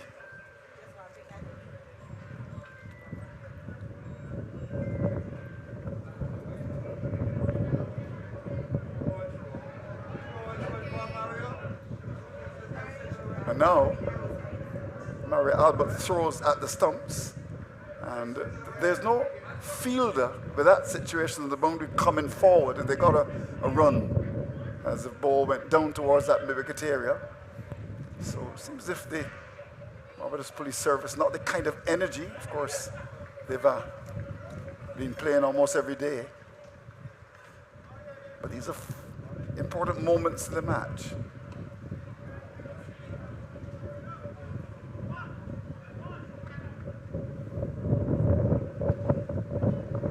So the over comes to an end, an over in which 9 runs came. Good over in the circumstances for St. Vincent and the Grenadines Police Forces, 129 for 7, 17 gone. Yeah, the intensity probably is dropping slightly in that over from the Barbados Police Service, not capitalizing on the small moments, that chance going to begging, and then situational awareness in terms of Albert throwing the ball at the stump, because in terms of the batters, I was pretty sure that he would have been safely home there, but just small moments at this time getting the better of Barbados. It's just been so interesting that even though wickets have been falling for St. Vincent and the Grenadines, the runs still have been coming. So they were at 72 for 4 at over number 10, and over number 15, 3 wickets fell because it's 7 down, but 40 runs were scored in that 5-over period. So they're still finding periods where they can take the score along and kind of set themselves up. So in terms of the wickets column, it's certainly more than what they would want, but in terms of the base that they have for themselves, they can still get themselves up to what should be a very competitive total here at this venue today. Yeah, I agree with that assessment. There are 3 left now. These two have added 23. Lewis is the kind of batsman that will throw caution to the wind. We're going to have a change in bowling, and it looks as if it's going to be Gooden to come into the attack. First ball is a wide. Not for the first time we've seen a wide. In fact, that brings the total up to 16 wides. A lot of wides being bowled by Barbados, and that must be of great concern to them.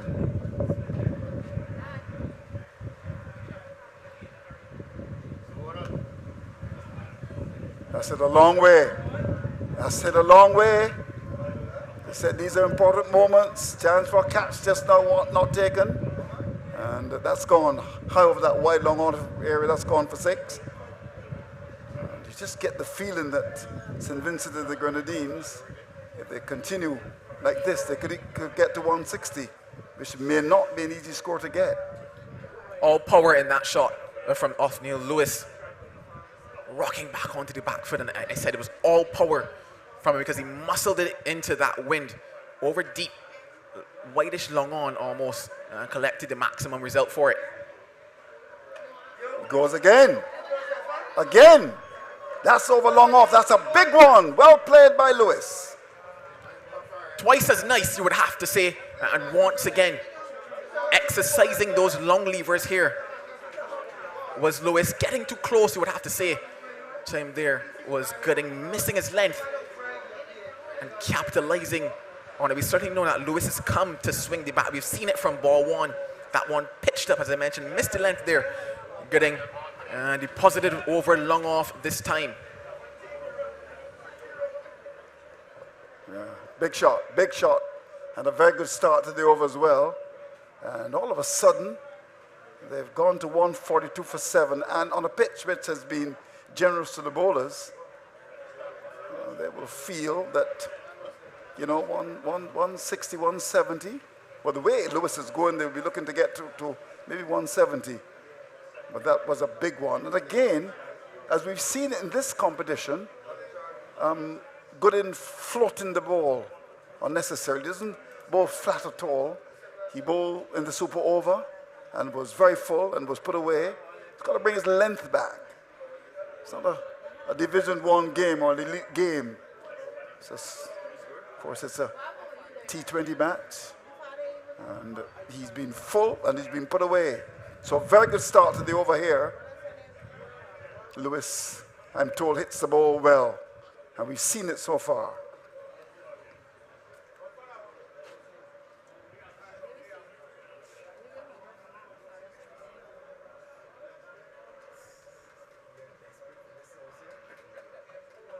So there is a replacement ball.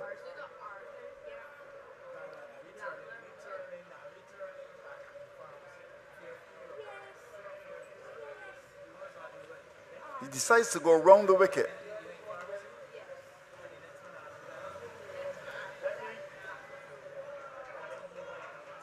Chance for a run out. And he is in trouble. The return came in. Indecision about going back for that second. And the return came into the keeper, who did a good job. And that's an important wicket to get. So it's 143 for 8 now. Some indecision about going for that second run. Went down to the backward square position. And although it was not right over the bails, the keeper took it, dragged it onto the stumps. And that's a wicket, an important one as well. Looking to come back there for the second was Kenneth Demmer. You can understand why in the manner that Othniel Lewis has been going, but sent back and when he was already halfway down and left stranded. Not hard work there to do for umpire Laborde. And the 7th wicket goes down. It's 142 for 7. Demmer, he goes for 4.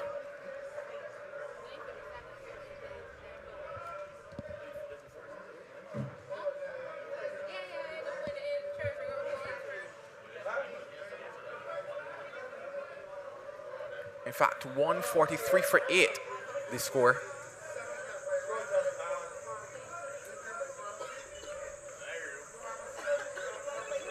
So Denver gone for 4. But look at that. A bit of a fumble. And the return came in. Indecision. Beautiful work by the keeper. And gone run out. Second run out for the match so far. They look for second here. Will they come back for it? Should be much easier on this occasion. No, they won't. Good work by Vaughan coming off that backward square boundary.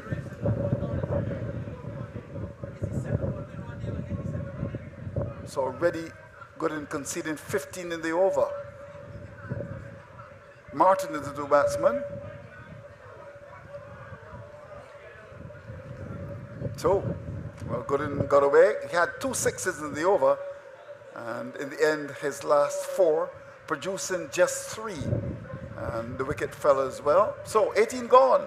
St. Vincent and the Grenadines 144 for 8. Yeah, the runs are still coming for them, but the wickets are falling at this stage.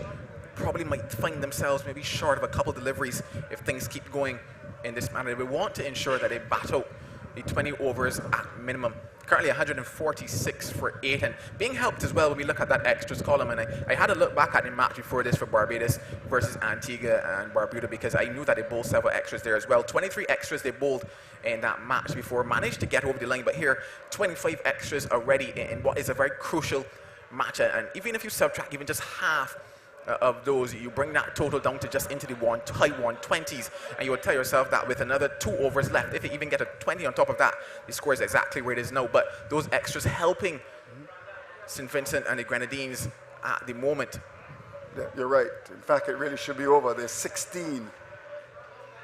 You know, you're talking about more than, what, 2.5 overs, and that's something that they should be concerned about. So Aline will bowl his last. He's going to bowl over number 19, which is always seen as the most important over. Here he goes. They look for the second here, will they? No, they won't. Brilliant batting, you would have to say, by Darius Martin, who's come out to the crease, getting Lewis back onto the strike. He's the man that currently has the hitting form. He's also going to be hitting with the wind as well, so it'll be interesting to see the line and the lengths that Aline bowls in this over. That's it. Up towards the cover area. They'll get a second. The return is on its way. And they get a second. Vaughan is not with the throw of a Keith Boyce from the boundary, who would have that right over the bales, because actually when he picked it up at long off, they were just completing the first, but he was not strong as he was returned, so he got the second.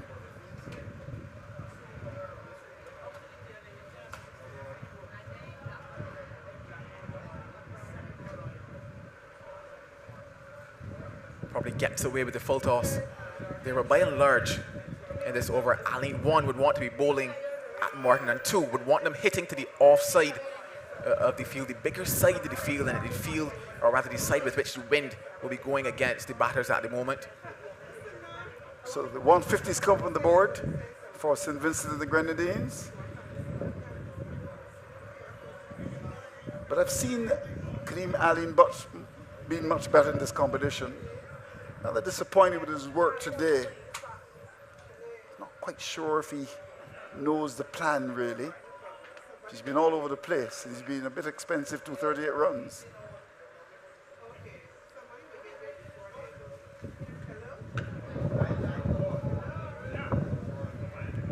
Looking at the umpire for the height, and probably umpire saying just below the waist on that occasion. No. In fact, signaled a no ball. Yeah. You know, I'm one of these people that believe in moments in the game. 122 for 7. A free hit is an offer. Thought Barbados' plan at that stage should have been to try to bowl the opponents out instead. You've seen many wide balls. Tack the stumps, put the slip in, look to get the wickets. That's part of the cricket as well, you know. So a free hit is an offer, and Aline has not been good today at all. Needing a bat here now is Martin. He's not on strike. And the umpire telling him, well, make your way back. Allow this delivery to be bowled. A free hit now for Lewis. Is striking at over 150 in this innings.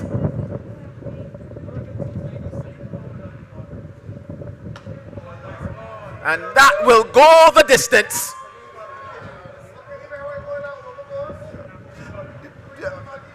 Wonderful shot.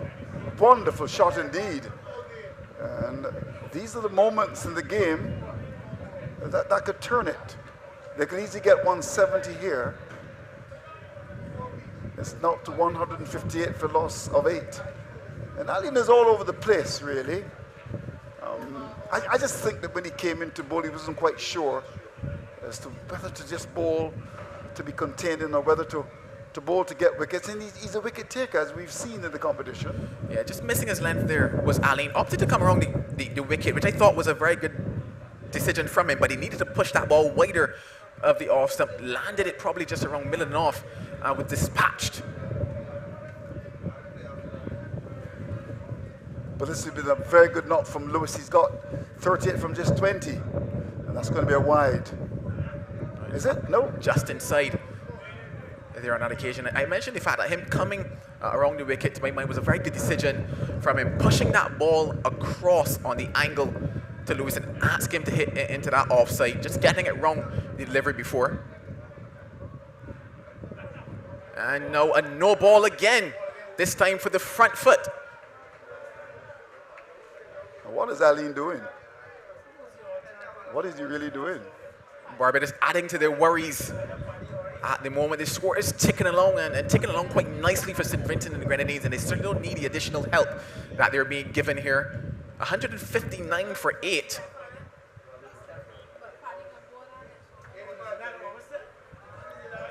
And another no ball. So another free hit on offer for Lewis.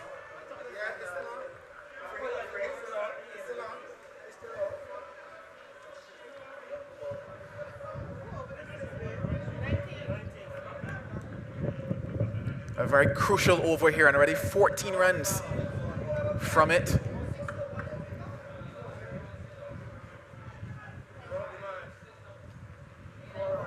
Peels off the edge, fortune favouring Lewis, fortune favouring St. Vincent and the Grenadines.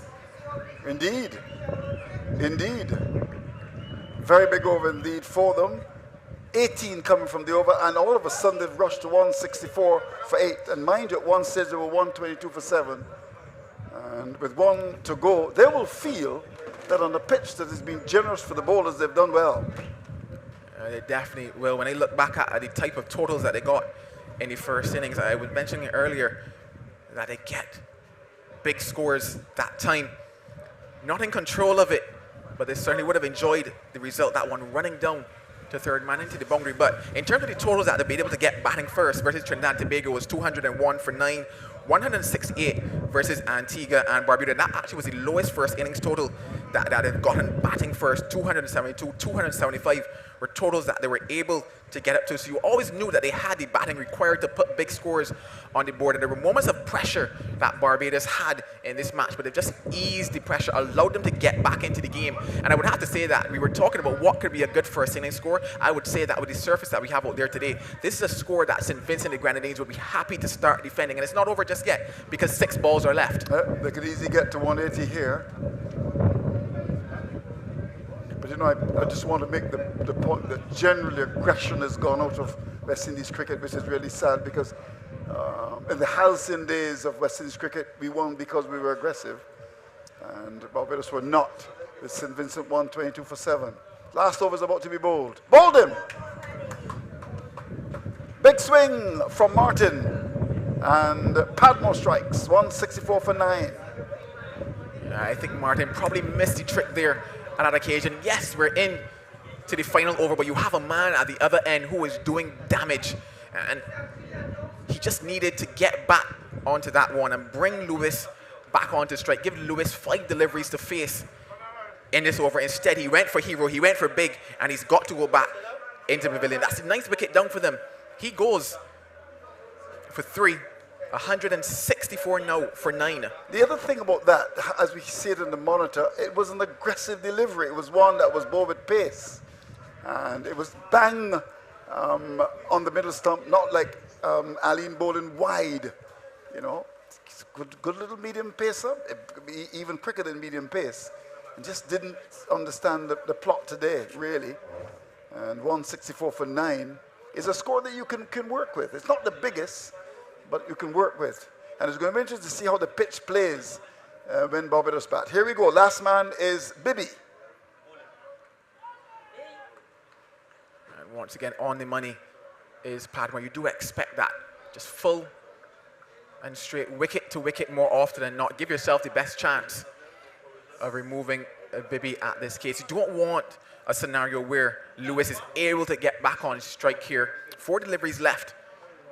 And this one, a little conversation out there, and I'm pretty sure the conversation between them is just get back onto it. When you hear I say yes, come. Yeah, give Lewis the strike.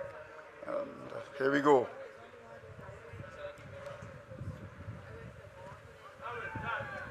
And they will get the run. Again, these are moments of the game, pretty clear that you're looking to get the single, have the field tight in on the offside. prevent him from getting that single. They feel that that cover was still in the circle. So what do you do in that situation? You know that Lewis wants to get back on strike. Bring the cover in to prevent the single. You keep him on strike. That didn't happen. And they got the run. These are little moments in the game. Sometimes I'm criticized for saying that I don't think they were students of the game. 3 deliveries left for Lewis and St. Vincent and the Grenadines. Fantastic. Right on the mark, in the block hole, and even applauded by Lewis there. This has been a good final over by Padmore, not giving him any room and not giving him the length that he needs to swing as well. I suppose Padmore is only going to bowl 3 because of a naughty over he bowled in which there were 7 wides. Now where is that? It's come all the way down to us here, and that one runs away into the boundary. Down at wide third man. Big swing from Lewis. This has been an important knock from him. He's gone to 46 from 26 balls. 3 sixes and 3 fours. It's gone to 169 for 9. So I would think that this is a good score. Very good score. They've really recovered quite nicely, so it means that there's depth in the batting. As that ball went down towards the third man area, coming off the outside edge, it was a meaty edge. The last ball is about to be bowled. It's Padmore to Lewis. Here we go. We'll look for 2 here. Must look for 2. And should get it comfortably. And this has been a very good effort on the part of St. Vincent and the Grenadines to finish on 171 for 9. Mind you, at one stage they were 122 for 7, and Barbados took the foot off the pedal, clearly, and St. Vincent able to come back into the match. And to make 171 for 9, in my opinion, is a pretty good score. And they must thank Lewis, who's done well. Often Lewis, 48 from 27 balls, 3 fours and 3 sixes, and to have, in the end, reach 171 for 9 with a rate of 8.55. I would suggest, Joel, this has been a good effort on the part of St. Vincent and the Grenadines Police Force. Yeah, fantastic effort by them. We talked about the fact that they've lost wickets at regular intervals all the way throughout this match, but what they've also been able to do is keep up in terms of that run rate. The run rate has been fantastic for them throughout the entire period, and just looking at the last 5 overs for them, they were able to get 59 runs from the last 5, and I think that is exactly what they would have wanted, especially given that 7 wickets were already down. I mentioned the fact they got 40 between overs number 10 and 15, and then they got 59 between overs number 15 and 20. So overall, 99 runs coming in the last 10 for them, and I certainly believe that they'll be happy with that effort, especially given that when they went out to bat, they would have been hoping to bowl. Because anybody that won the toss here today would have bowled on that surface. So looking at 171 for 9, I do believe that they tell themselves that they're currently in the driver's seat, especially given that the momentum, we always talk about momentum in a cricket game, and I think the momentum right now is with the St. Vincent and the Grenadines side. They will be the happier of the 2 sides going back out there.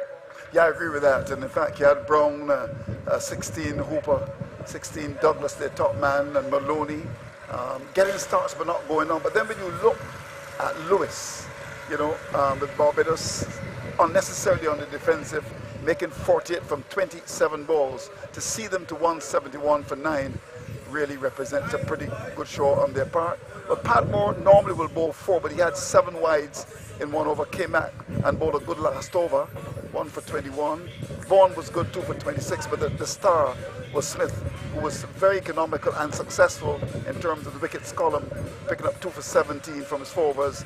Gooden was expensive, giving the ball too much air, and the major disappointment was Aline, who didn't seem to understand what the situation was in the game, trying to bowl wide. He's good enough to get wickets, and he was all over the place like Punka, as we were saying, Barbados. 3 overs, no business done for 41, to be very expensive. But one would suggest that St. Vincent and the Grenadines Police Force will be happy to reach 171 for 9 from the 20 overs, a score that they will think they can defend. Well, we're going to take a break for about 10 minutes or so.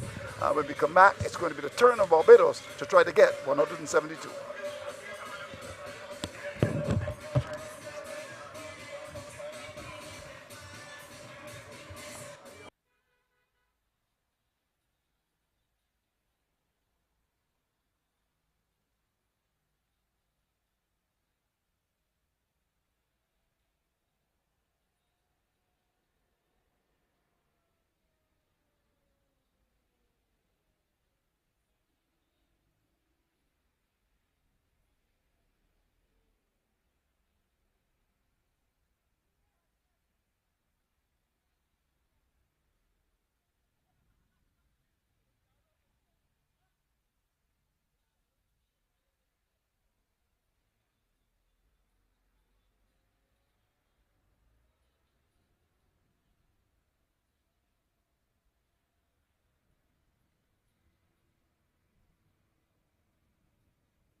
Welcome back to semi-final action here at Weymouth, the Regional Police Cricket Tournament. A lovely Saturday, a lovely day for cricket here, and we've certainly been entertained thus far. 171 for 9 St. Vincent and the Grenadines after being asked to bat first. You would have to think a very commanding total and an imposing one in a semi-final encounter. Barbados, it's their turn to bat. The question on the mind of all that have gathered here is, can they get past that 102 required for victory? And I guess in 20 overs time, we will see. My name is Joel Manning, and alongside me, Wayne Holder, to take you through the early exchanges of this innings. Wayne, certainly a wonderful batting performance, we'd have to say, well, by yes, St. Vincent. Tremendous rear guard action from the lower order in particular. And now Barbados charged with a challenging 172 to get. On a pitch that has improved quite a lot from the beginning, Joel. And I think the Bajans will favor themselves to be able to take on this task. Off the mark. Off the mark straight away is Darryl Babb. Opening for Barbados is Darryl Babb and Kadeem Aline. And the bowler from this pavilion end is Darius Martin. Yet another opening combination for Barbados. Remember, they started the tournament with Babb and Stewart, Michael Stewart. Then we saw at some point Darian Seal opening the batting. And now today they have gone for another partner for Babb, this time Kadeem Aline. Oh, that looked good. And it probably will get very close to the boundary. In fact, it goes over the rope now in the first boundary for Barbados. An emphatic beginning here by Kadeem Aline, bowler over pitching. And Aline, a tall man with long reach, using his reach, getting onto the front foot and stroking that delivery. Quite interestingly, noticeably, not really looking to overhit the ball, but just managed to keep his shape and time the ball beautifully into the gap on the offside. There he goes, nice flowing action there. Aline, all the technical aspects, right? That high left elbow, left foot getting across to the pitch. Just the one wicket so far in this tournament for Martin, but more importantly, that economy rate for him is just around 5, and he's really bowled well at the start for St. Vincent and Grenadines, kept things tight, and more often than not, it's actually bowled somewhat of a back-pitched type of length, going quite full here at the start of this innings. Test length kind of bowler. You see how the pitch reacts to the new ball in this innings.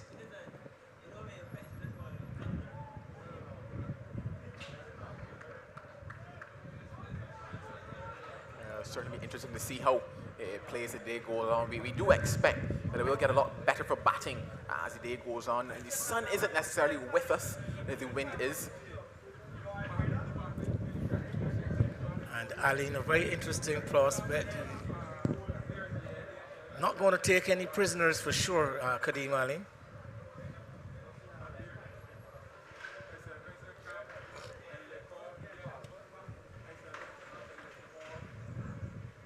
Martin strikes, the bails are up, and that's wicket number 1. Fantastic looking stuff, and nice to see delivery pitching down, I believe, around the off stump, and the off stump rocked back in almost a 5th gear position. But an early strike here for Martin. First delivery, and coming onto the front foot, the ball going through the defensive looking stroke, just a stroking defensive shot he would have played, and missing it completely. Not in the position to see exactly what that ball did, whether it held its own, whether it swung out or in. But what we do know is that Babb missed, and the delivery hit the off stump. Once again, we're seeing it here, Babb. He actually coming across. I think that one coming back in after pitching between the bat and the pad, leaving a bit of a gate there was Babb. And Martin strikes with an excellent delivery, as I said. A testy-looking kind of bowler, looking to bowl those kind of test lengths, just on a good length, looking to hit the top of the off stump and executing it perfectly there.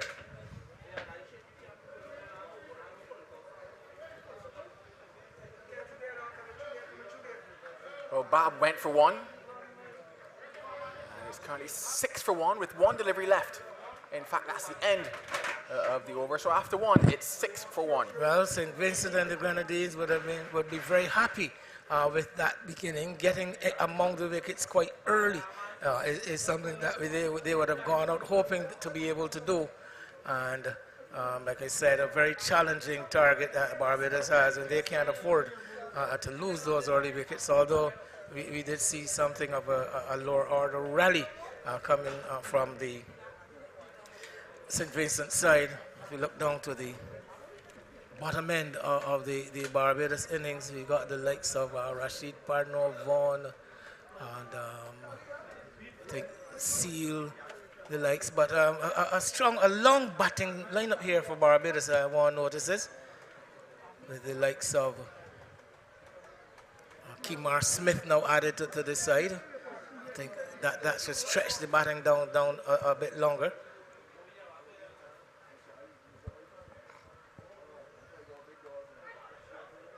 Certainly a lot of batting to come for them, but the start certainly is also crucial. The new batter to the crease is Roger Williams, the captain, and Pierre Martin at that south end.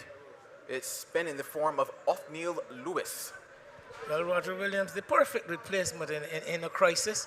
He's the one who is going to set himself the stage of having the other batters bat around him.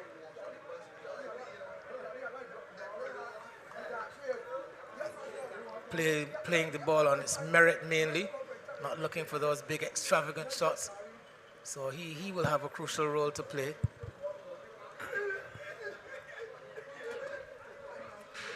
Othniel Lewis has done a fantastic job for St. Vincent and the Grenadines throughout this competition. He's been used at the top, not just to restrict in terms of the runs, but he's picked up wickets. He's got himself 7 so far across this tournament in the 15 overs that he's bowled, going at just over 6 runs and over. And here he is again, just asking questions, keeping the things tight. And St. Vincent and Grenadines were looking to him to do exactly what he's done all throughout this competition, restrict the scoring, especially in these power play overs. The 2 men out, the man at long on and the man at deep mid wicket. Just falling off line there was Lewis. By and large though, St. Vincent and the Grenadines have brought a fantastic team to this tournament in terms of the batting department and the bowling.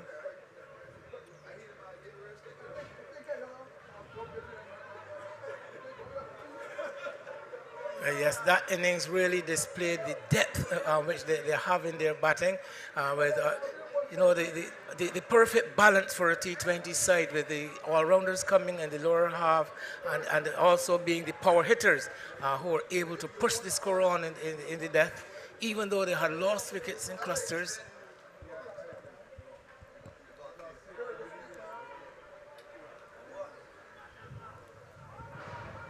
Yeah, the depth is certainly showing and saving St. Vincent and the Grenadines in that innings. The end though of over number 2, it's 10. Well, we will gradually learn whether they have been saved, because if the 172 they set is going to be enough. But I know for sure it'll be something of a challenge. It's going to take a lot of getting. And if the Barbados team were to approach that 172, we are in for a really, really interesting contest, something that will keep us riveted at the edges of our seats. Yeah, last time these two teams played, St. Vincent and the Grenadines, they came out as victors of the contest. And Barbados with a chance to balance the scales and find themselves in that final that we played at Kensington on Monday.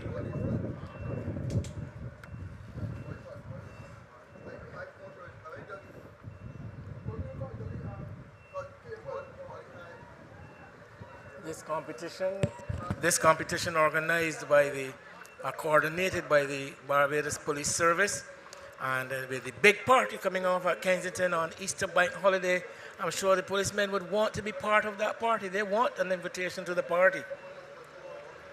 Everyone would want to be there, including the 2 teams that are currently on display. Wouldn't want to be spectators at the party, but the ones popping the champagne.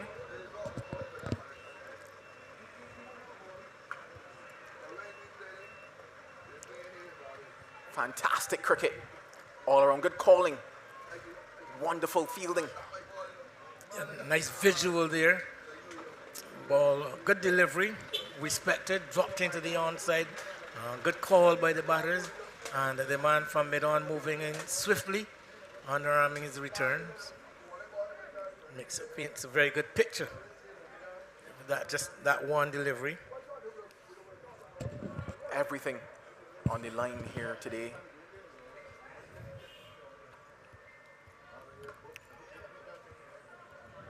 We saw some good calling in periods for St. Vincent and the Grenadines, because I do remember those 2 run-outs as well. But in terms of just around the end of the power play into maybe around overs 5 through 10, the calling certainly was there for them picking up the twos. I do believe that Barbados can take an example here also for this innings. Yes, as with this St. Vincent innings, the running between the wicket, the outfielding are both going to be very, very important aspects.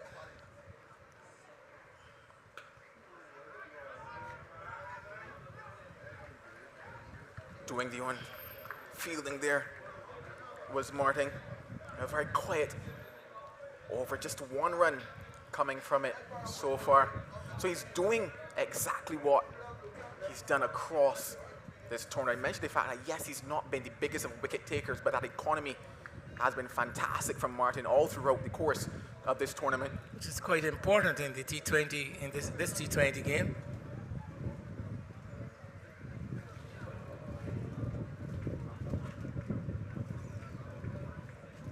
Coming off the pad and running away into the boundary. So leg buys for Barbados. Advancing down the track was Williams, so a pitched up delivery.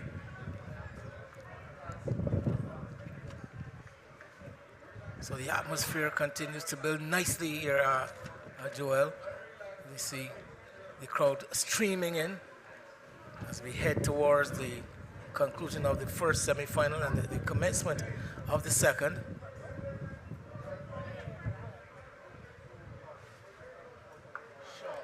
Oh, that's fantastic. And that will find its way into the boundary to close out over number 3. At the end of 3, it is 19 for 1. That is exactly what we expected to see from Roger Williams, a more authentic stroke play, short delivery into the body, and exploiting the fact that there is no one in the deep behind square on the onside, just helping the delivery around, and Martin not closing out the over as he would have wanted. Yeah, just guilty there. Bowling the wrong length, Martin. And it's interesting because the 5 previous deliveries to that minus the leg buys, they were spot on in terms of what he's looking to bowl. When you think about the field that he had as well, there's a man at square leg and a man just at short, fine leg. So anything in the air going over would have been runs, as we saw on that occasion. So you just wonder why, he opted to go to that delivery to close out the over. It's going to be Lewis to continue.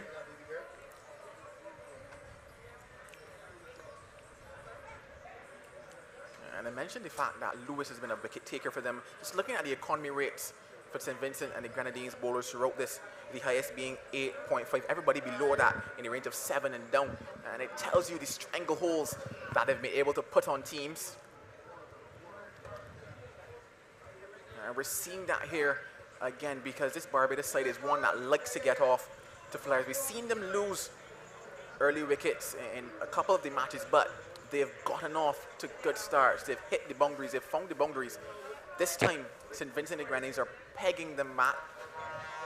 And you probably tell yourself that you might be looking at maybe a false stroke or 2. Looking to force it there was Ali, but that pressure just building here.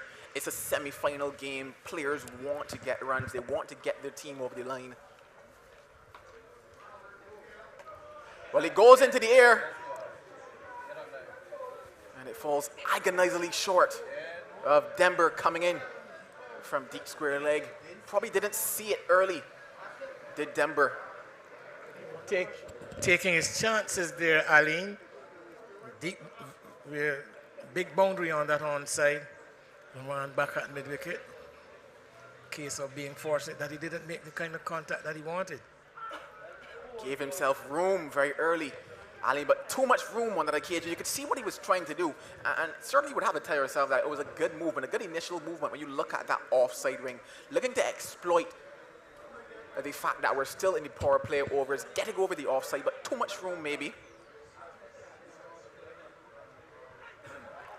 Bowler makes the adjustment.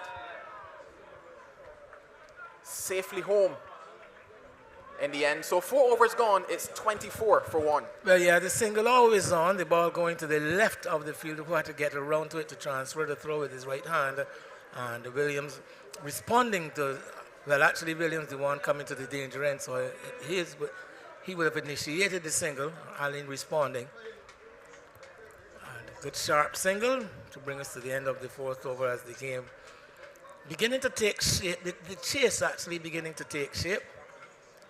Traveling at 6 runs and over the Barbados team in the early, still 2 overs left in the power play. Looking like it could be a quite interesting contest here between these two.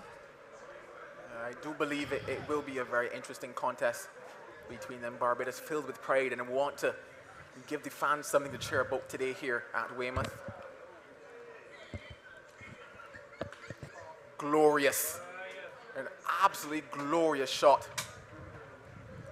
And it finds its way into the boundary. So Aline has got going. Again, pitched up outside the off stump. And Aline with these long levers into a cover drive. This time, ball traveling in the air for a bit. But no danger whatsoever in that shot. Always in control. Kadeem Aline. Really lovely player to watch when he plays his shots. Very pleasing on the eye.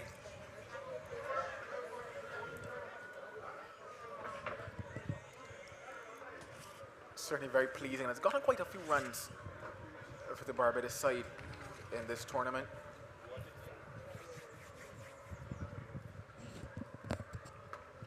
Coming into this game, he was on 155 runs, which included 2 half-centuries, one of which was a not-out, 50 not-out versus the BVI.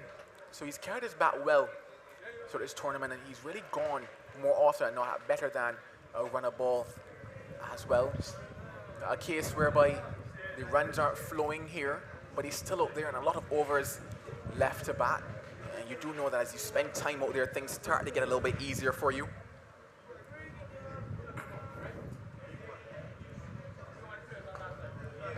Comes down and finds some space in the leg side, some work to be done, but the ball wins the race.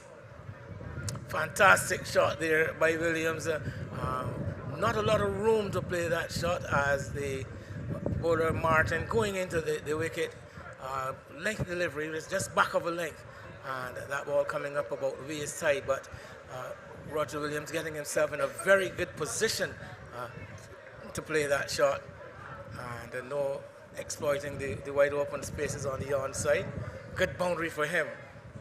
I think that was a boundary that is credited to the batsman alone.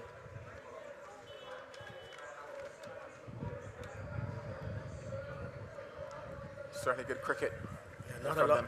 Good initial movement they delivered before in terms of setting up the leg side and opening up even more this time, opting to stay in the crease, get back and work that one. So good thinking cricket, you would have to say, by Aline and Barbados, or rather by Williams and Barbados at the moment. Yes, that's nothing wrong. Actually, bowlers, as far as I'm concerned, did nothing wrong there. It was just a superior ability of Williams.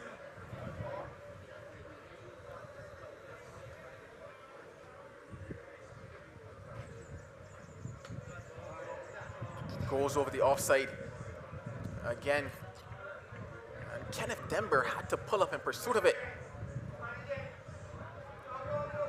Can probably look for 3 and a rather 4 run by them. Good running by Barbados, but a bit of concern I think maybe for Kenneth Denver at the moment. He turned around, looked to go in pursuit of it, and pulled up quite quickly. Well, actually, early in the over, I noticed that he did show some concern in pursuit of that the first boundary that Aline would have struck. and now seems to have exacerbated the situation.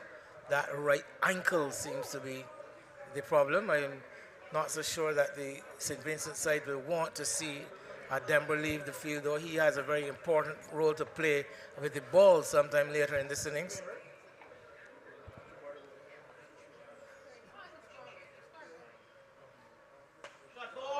Fantastic, absolutely fantastic from Aline. This is Kadeem Allen at his best, Joel, when he's really playing, expanding his stroke play. And that delivery, again, another length delivery, and Allen launching into it, going with the angle over the head of the mid-on fielder. And really adding some pep to the Barbados police chase. 18 runs from that over, and they will want to maintain a rate necessary. Yeah, wonderful shot there from Aline, just fractionally back of a length and slapping that one straight back down the round. 5 overs have been bowled. It's 42 for 1. Just opening the shoulders, opening that leg side, getting himself in a good position. Call it breaking the wrist.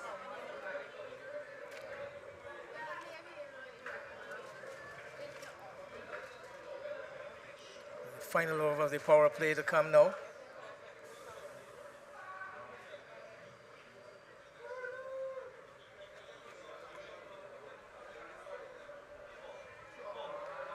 That might have the legs. It has the legs indeed.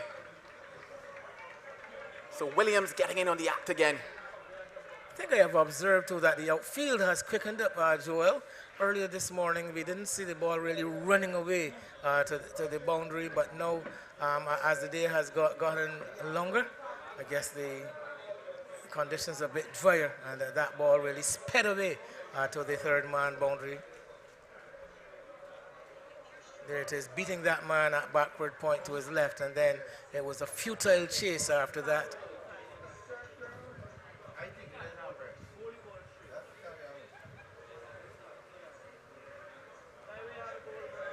Yeah, we certainly found, especially on what is currently the offside for the right-handers, the ball has certainly run away across his surface. It's been more of a chase towards the far end, the leg side.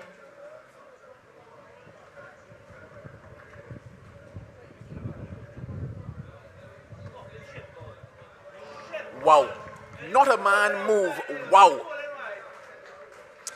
Length, width, room to free the hands, and Aline giving it his all, a short delivery and finding that gap between backward point and the cover point perfectly, getting his hands low to one. Didn't actually get the bounce that he wanted. We say him with keeping his hands low and timing it immaculately. Yeah, timing on par there, and brings up the 50 for Barbados. And they've really gotten the pace of things now. Lost the early wicket, but have found the going here now, found their feet in this encounter. Oh my goodness gracious me. That's gone all the way, signal no by the umpire. Making Lewis pay was Aline for a wayward delivery, one angle down the leg side, and with no one in the deep behind square, Aline down on one knee, sweeping it hard, high, out to the deep backward square boundary, over the boundary at deep backward square. And the Barbados team now really motoring along as we come to the end of the power play.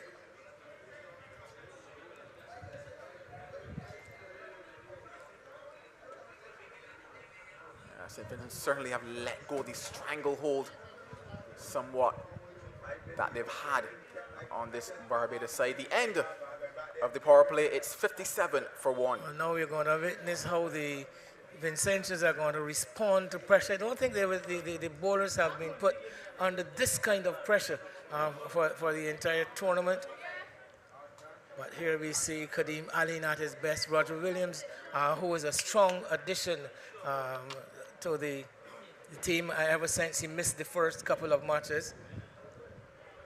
And coming into the side, stamping his authority both as a leader and as one of the main batters in the team. Yeah, certainly a lot of pressure being applied to St. Vincent and the Grenadines. I mentioned the fact that in terms of the economy rates, by and large, they've all been going under 7 except for one. And already we see that Martin is going at over 9. And Lewis, he's going at 8. So the pressure certainly being applied, and the pressure has brought a change. Now that change being Romario Bibby being introduced from this pavilion end. In terms of the power play comparison, Barbados 57 for 1. St. Vincent and the Grenadines were 53 for 2 at this stage. So even Stevens, thereabouts. Relatively close. Romario Bibby has been an interesting feature in this SVG attack. He's had his good days. He's also leaked a few runs from time to time. Actually started in the first match with the new ball, now reduced to the first change bowler.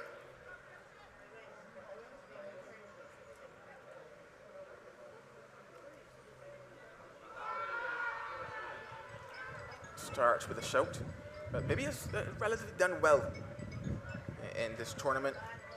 Picked up the 6 wickets from the 13 overs that he's bowled in this contest. He's someone that more often than not is bowled with a bit of control for them, similar almost to the role that Larry Babb played across the last 2 matches with the ball.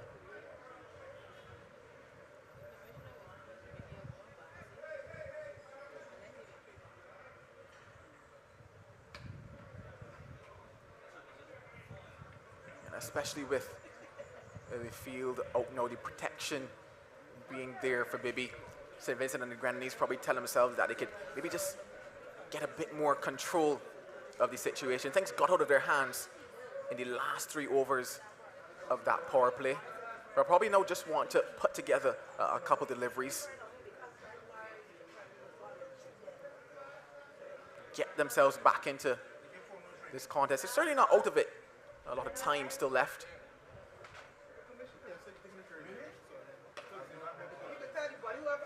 And there's that control that I talked about, the control that Bibby brings once he's usually introduced into the attack.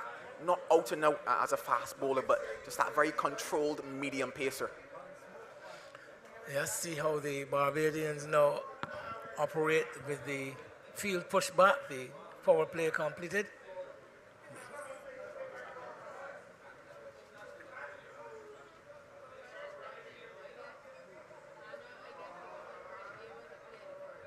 And that is what Barbados need. They got the flurry of boundaries. It'll be a little harder now with the field spread. Capitalize on the bad balls and turn the good balls into 1s and 2s. Good rotation of the strike by this pair. That partnership is now 54.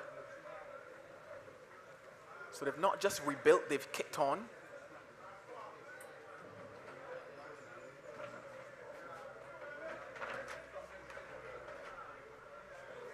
Tries to get innovative, this Aline. I think showing his hand a bit too early there though. Nothing wrong with the innovation, but you've got to keep the bowler guessing, and he really showed his hand. Quite early he went into the position to play the scope. Yeah, looking to exploit the field. You see the man that's up at 3rd man, and there's a man at fine leg, just looking to get it over the head of the keeper, probably just to the left, or rather to the right of fine leg. Not successful on that occasion.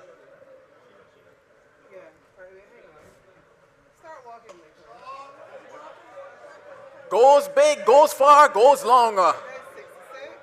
Once again, we see Kadeem Allen again not overhitting, not looking to apply power, looking to apply more finesse and keeping that beautiful shape and just into the delivery, the body weight going into the shot, a nice high top hand, and just choking that one straight back over the head of the bowler. And the way that he is going, the St. Vincent team really know how to look for some answers to the questions that Allen have been asking.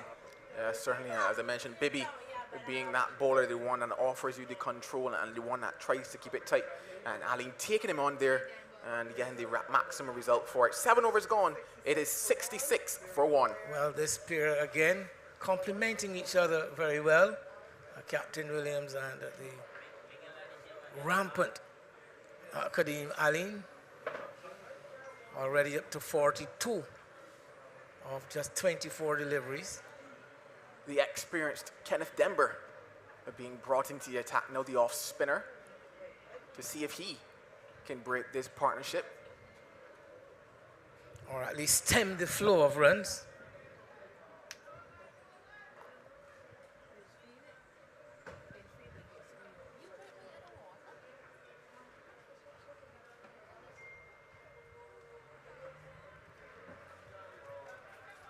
Similar in terms of how he goes about his work to Kemar Smith. Smith bowled relatively well, or rather extremely well. He was to pick up the bowlers for Barbados.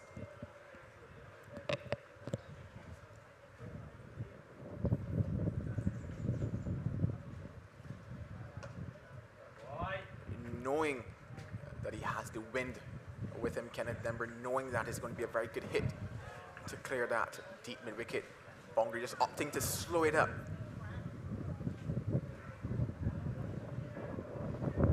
He's got his protection in the deep.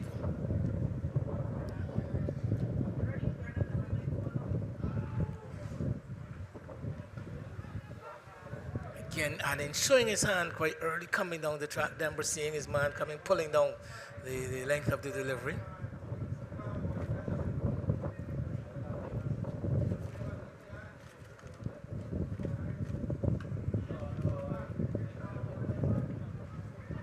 Should be 2. In fact, they just settle for the one. Good work by the man coming around long off to keep it down. It's just these small moments that matter. Even looking at the extras for St. Vincent and Grenadines so far, just 6 in comparison to what Barbados would have let go at this stage. Takes it on. And brilliant work again by St. Vincent. I was saying brilliant work, but overthrows there. And it's just these small moments that we're about to start talking about. The first feature being the extras and how many Barbados bowled 25 plus extras in their innings, and how much that added to St. Vincent and the Grenadines. And looking at these little ones and twos that happen from misfields and fumbles and the sort of momentum that they give teams, and the fact that it allows them to change and rotate strike. When you get down into overs number 18, 19, and 20, you're going to look at these moments and say, had I stopped that, had I not done that. But at the end of over number 8, it's 71 for 1. Well, Denver, I think, charged with the responsibility of getting the breakthrough, picking up a couple of wickets for the Vincentian side. The momentum definitely with the Barbadians at the moment, as this partnership looking to see.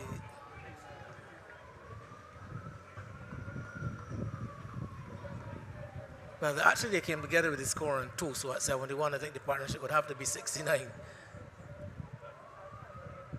And then so in quick time.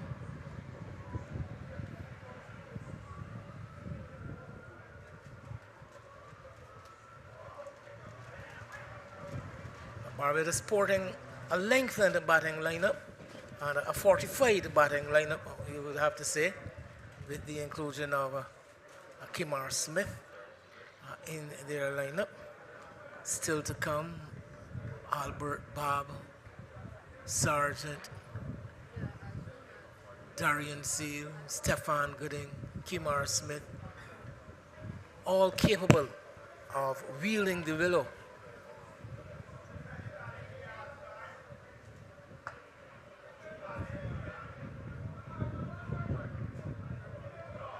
Keeps that one down.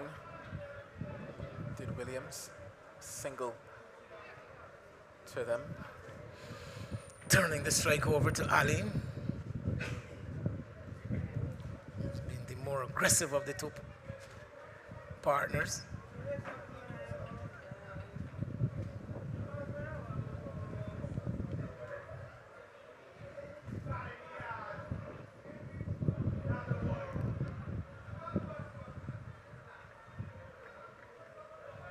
it round there.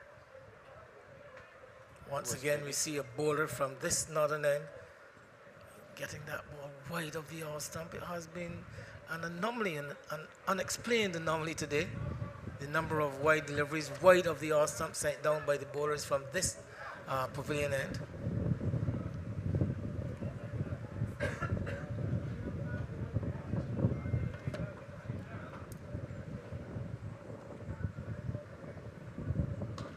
Beautiful. Handsome shot by Aline. Glorious stroke play.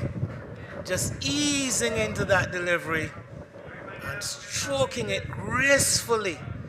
And the ball dropping almost into the rope at deep extra cover, flat. Almost 6-1, 2 bounces across the rope. But a shot played with nonchalant ease by Kadeem Aline as he continues to get better and better as this innings goes on. Certainly been a wonderful little innings from him so far. I mentioned the fact that he's gone 2 half centuries already in this competition. On the verge of another. Banged. Oh my, even better than the one before, and a 50 for Kadeem Aline. Magnificent innings. Again, the bowlers guilty of offering him the length and the width. And his bat really talking for him today, Kadeem Aline. Coming to the fore, probably when needed most on the big day, because this is the big day for the police team after some inconsistent lovely shot once again. Just dipping at the knee and picking his spot over extra cover.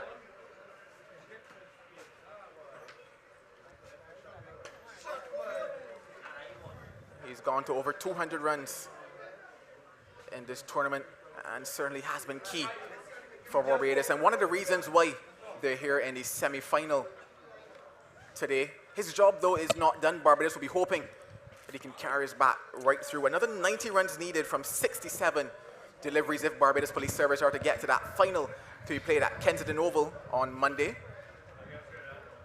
Things getting fairly desperate for the Vincentians now. They need a wicket. They need it urgently.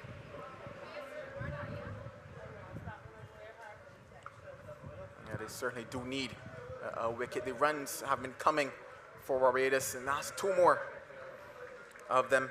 The end of 9, it is 84 for 1. Another 13 runs are coming from an over as Williams and Allen really taking full control of the situation now. And the Vincentian bowlers need to reassess their approach, because the only thing can save them now is wickets. I don't think that they'll be able to keep the Barbadians to below the 88 required from 11 overs at a rate of exactly 8 runs an over without making some inroads into the batting, getting into the lower half of the Barbados batting.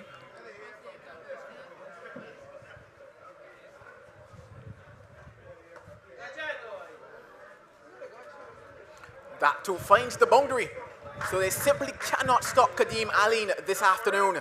Beautifully executed, looking for the space there in the deep mid-wicket. The mid-wicket is rather straight, wideish in position, and then there is a straight mid-wicket inside the circle, saving one. What he was able to do was to find the area over the head of the man on the infield, and of course wide of that deep mid-wicket, and hitting it with such power that it was always going to be 4 once it got into the outfield. Yeah, the power certainly on show there for Kadeem Aline, and problems you would have to say for St. Vincent and the Grenadines right now. How do they come back? Denver, with all the experience that he has, will be hoping that he can drag his side back into it because everything right now is screaming Barbados. It's certainly been going well so far since the fall of that wicket. Going for the extra pace that previous delivery.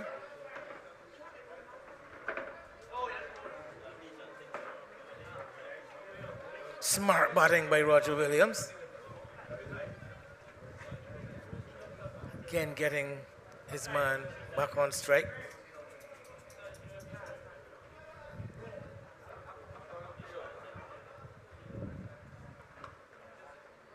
It's just a case of can they string together a couple dot balls, whether or not is this over, the over after this, the over after the other one. You know, it's just a case of dot balls right now. Well, he goes into the wind, and I think it might hold up. And that is the wicket that they're looking for. Denver strikes. Well, that is what the doctor would have ordered for St. Vincent and the Grenadines, because with the removal of Allen, they still have a sniff back into this game. But deceiving Allen in the flight there, Denver coming down the wicket and not to the pitch, having to drag it away, a lot of bottom hand coming in, and down to the deep mid-wicket fielder. Well, that was a previous delivery that we just witnessed on the replay. But what we know did happen is that not to the pitch, the ball going high out to deep mid-wicket, the man having a lot of time to settle under it and make the catch look ever so easily. Well judged catch, it was two. And now the Vincentians in a huddle, as I think it's going to be Mario Albert, or is it going to be, well, yes, already on the field actually, Albert, Captain Roger Williams actually leaving the field. Matter of fact, that was over number 9. So the refreshment break actually has been taken.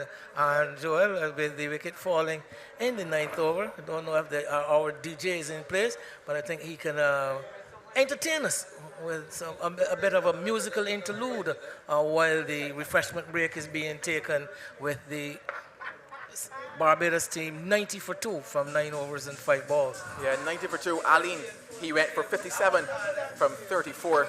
It was a fantastic knock for him, and all that Barbados would have wanted here today. That delivery just holding up in the wind that we've talked about so often, not clearing it, and the success that the St. Vincent and the Grenadines side have wanted for some time. It brings a new batter to the crease in the form of Mario Albert, who has found relative success as well in this competition.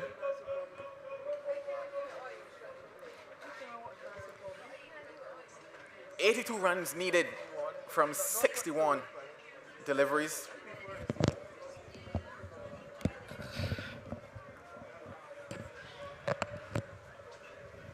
Albert got 77 not out versus Grenada. A fantastic innings from him at this very ground here at Weymouth. 109 runs for him in the competition. An important time for him and an important time for Barbados. Hasn't had the kind of tournament, Albert, that I'm sure that he would have been looking for. Been more cold than hot. If you were to mention 77 out of 109 runs, but probably batted about 5 times.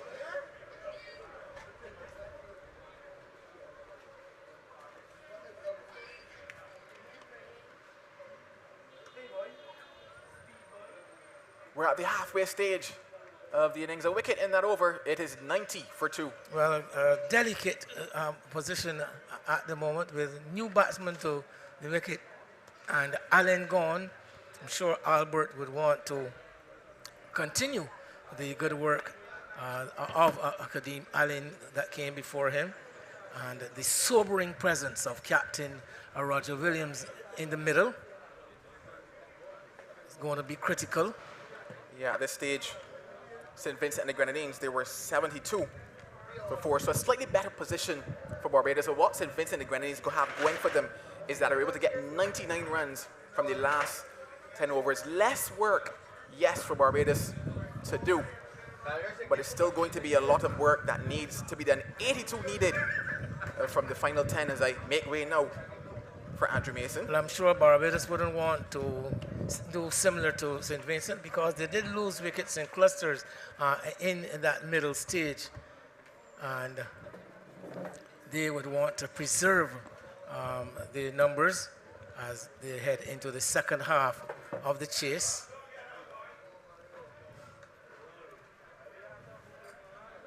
So Aline's contribution was good, but just those couple of deliveries haven't gotten the boundary. Just getting one. You got to give Denver some credit too. And he played, well, one could say against the wind, it was in there for a long time. But having scored off the first ball, then a couple of good tight deliveries, and in the end he was out. It's a big wicket to get, there's no doubt about that. Hey, Stapleton.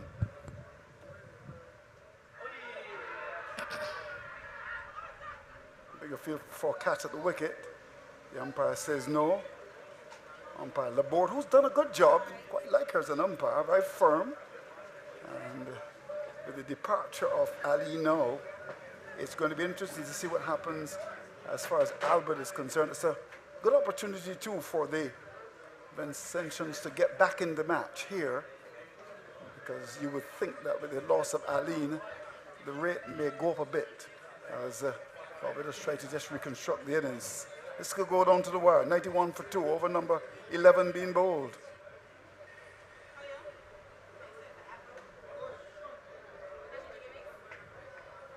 Just one. It's pulled away. Didn't get a lot of bat onto that.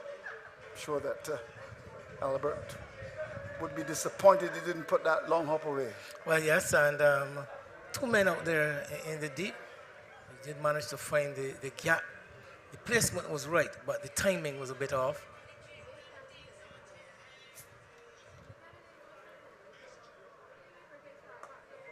Very well played by Williams, who's batted very well here.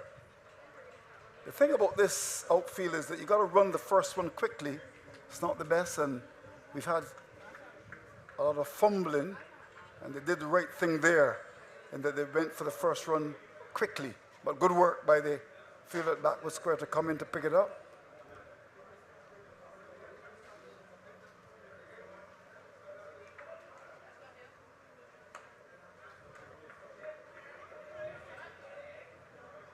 And a fumble. And they will look to get a second, and they will. Now this is poor cricket. Run the first run quickly. It's an outfield, and he's a lucky man, because had that return been right over the bails, he could have been in some trouble. You run the first one quickly, put the field under pressure. He was jogging as if he was going for a Sunday morning stroll, and then had to skate on his back to get home. His captain wasn't happy about it.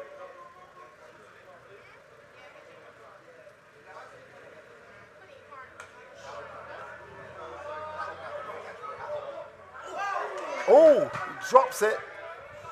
But it came from the long off area of the fielder and caught his hand to it but couldn't hold on as Albert went for the big shot. But this is, when you look at it, 2 good overs for St. Vincent, and particularly since the departure of Aline, they've been able to pull it back. So 11 gone, it's 96 for 2.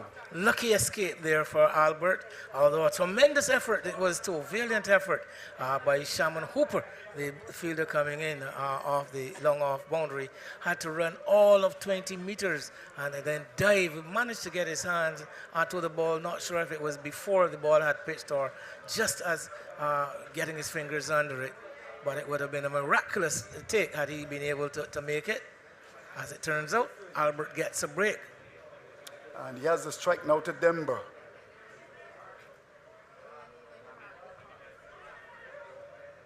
Just a single. Now, will St. Vincent, the greatest police force, bowl Denver out here? Or will they look to maybe get him in towards the back end of the innings? He's bowled well. He's been economical, and he's also gotten the important wicket of Aline. Of course, he knows about success against Barbados. He just destroyed them in the regional competition, bowled him beautifully, getting 5 in the second innings. Kenneth Dember. Good control so far.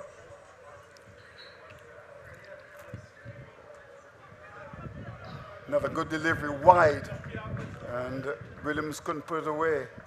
So it's been a good little period for St. Vincent and the Grenadines police force. They've been able to pull it back in the last over or so.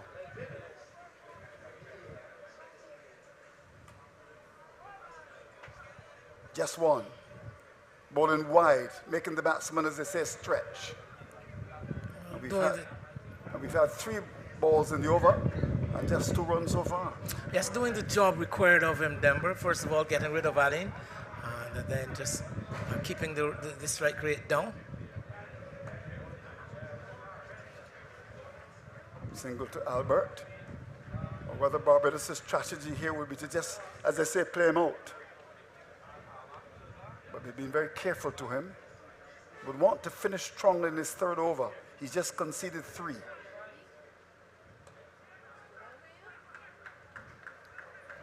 This has been a very good over indeed.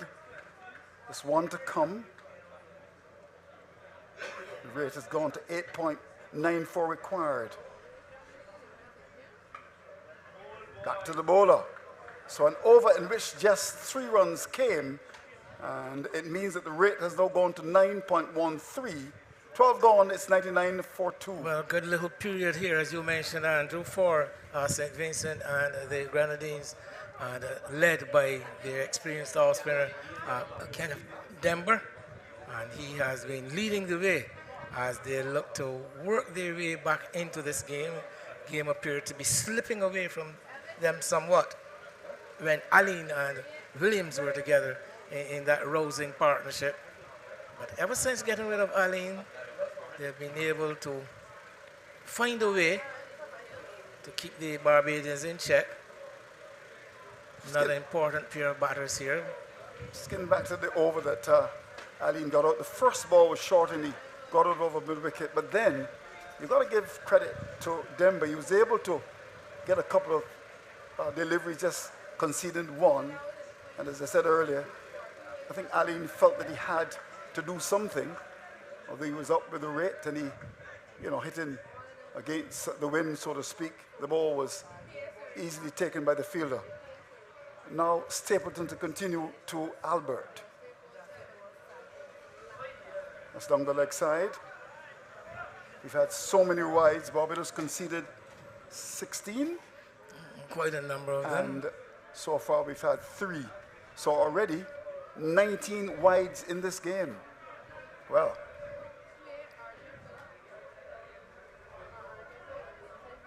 And the 100 has come on the board for Barbados as well with that. With a wide of 75 deliveries, 10 fours and 2 sixes. Still another 72 runs to get. We are into the 13th over. So again, the equation not really out of, definitely not out of the reach of the Barbadians. But the Vincentians will want to keep applying the brakes to the rate of scoring.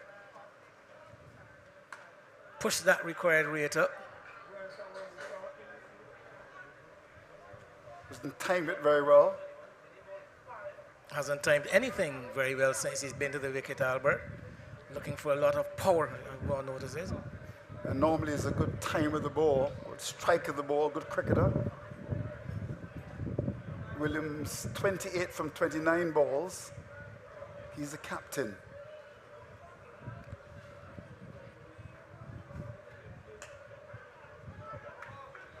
Just a single.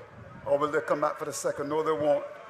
They didn't run the first one quickly, and then we're looking to push for the second.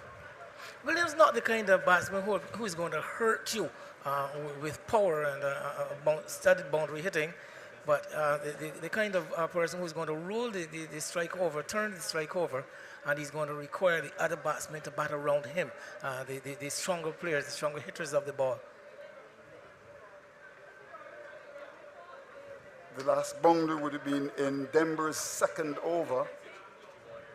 So Barbados have not scored a boundary for what? Pretty close to 3 now. So that represents, you know, an important period of cricket as well.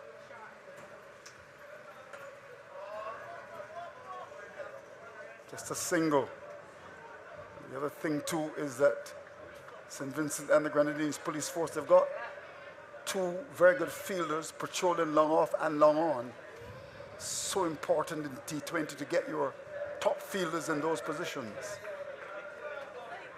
It's been a good over so far, an over in which 4 balls gone and just 4 runs scored.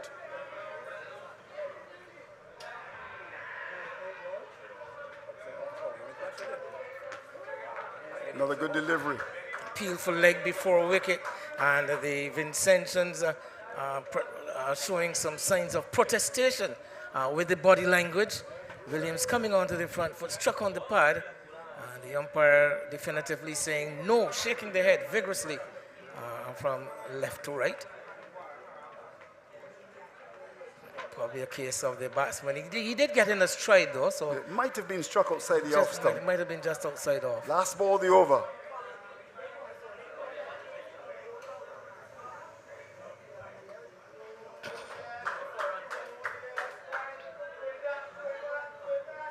We'll get a second here. It's been a good over. It's been a good period for St. Vincent and the Grenadines Police Force. 13 gone, 105 for 2. Well, yes, and the required rate now 9.5 runs an over. Still not out of the reach of the Barbados. There's nothing to be alarmed about. The important thing for Barbados here is that they have as many as 8 wickets still in hand. And I think that would give them something of a cushion with which to operate.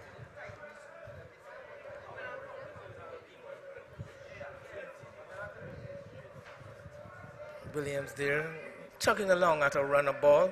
Albert has had his problems in getting the ball away. Since he has come, Darius Sargent showed some good form in, I think, in his last knock. And he's scheduled to come next. So here's Denver to bowl his last. Just one. The 4s are not coming, as was the case earlier when Aline was batting. But to score at 9 per over, I mean, that's not bad at all. Good bowling again by Denver. He's been brilliant. And batsman coming down the pitch, showing a bit of impatience, the captain. Something could give in this over. Is he gone? Appeal for catch. He's out. Caught and bowl. Well, you called it, Andrew. Something had to give. The Vincentians prepared to give the singles. That wasn't hurting them.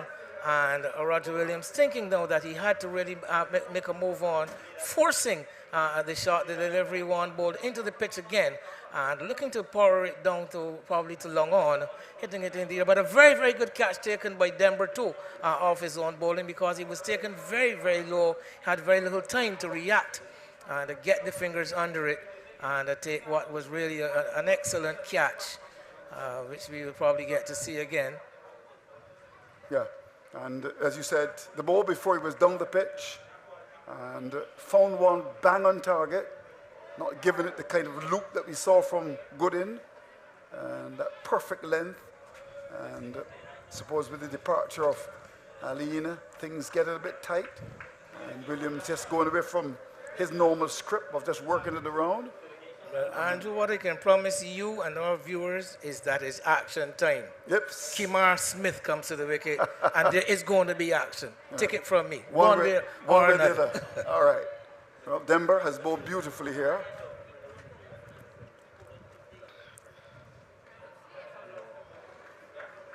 Showing all of his experience at the first-class level. Very good control from him. The Kimar Smith, I know, is going to refuse to be kept quiet. Will not be.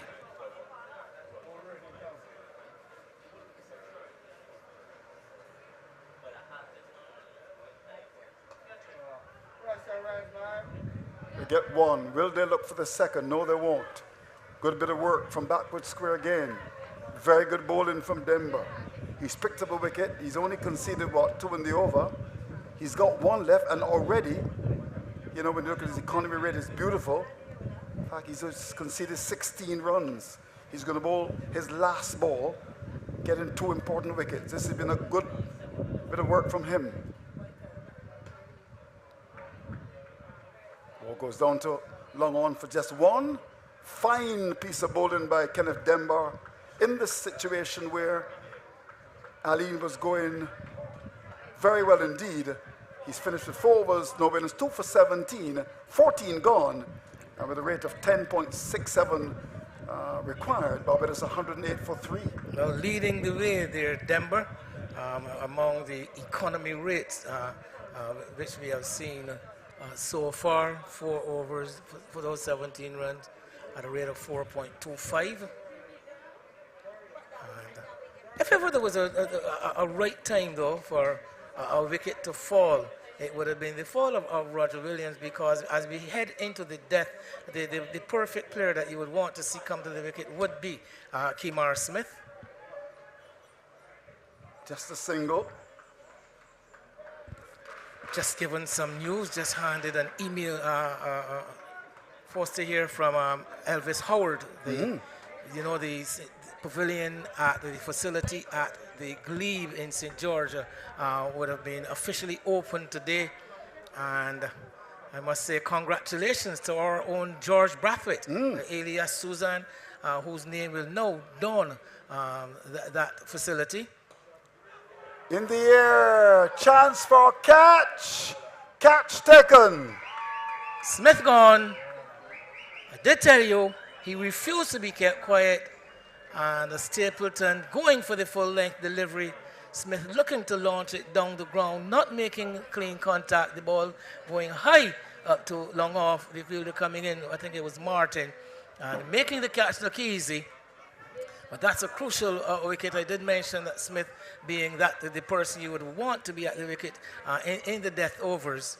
And here it is, St. Vincent managing to price him out even before the end of the 15th over. Yeah. High in the air, and the fielder just settling under it and ensuring Darius Martin, the catcher, taking it high up towards the chest, under the chin, as recommended. And there it goes. Barbados now sinking into a bit of a position of bother, the loss of their 4th wicket.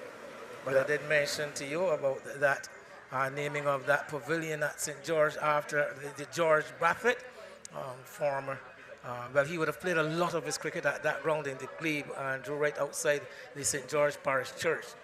He's a legend in the BCL game in that area before he moved on to Banks, where he provided lots and lots of it.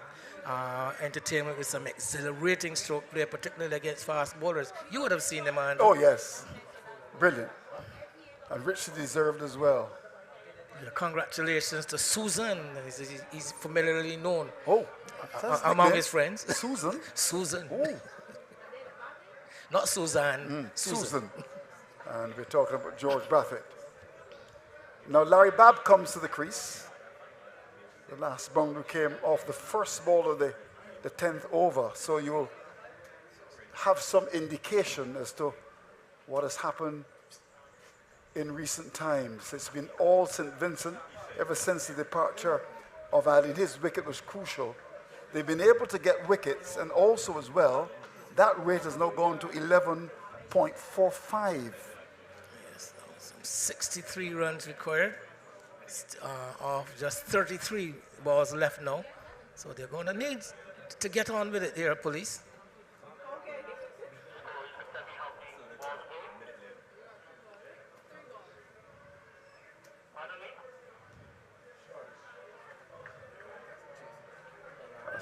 That's a wonderful shot. Goes for 4.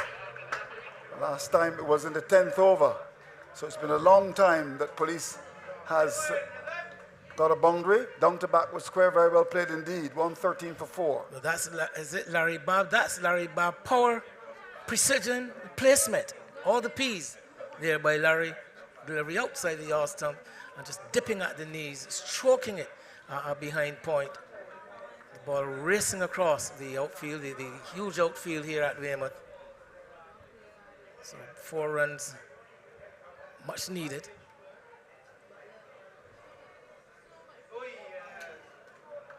Very good comeback delivery by Stapleton, who's been good as well.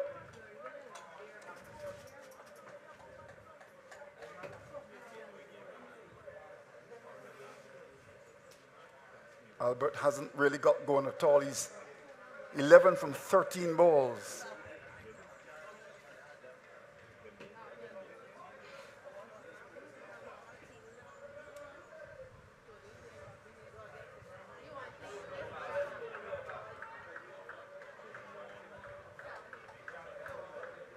Keeper doesn't take it, the ball just dropped in front of him, so they got a bye for that. The over comes to an end. Things are getting very tight for the Barbados Police Service.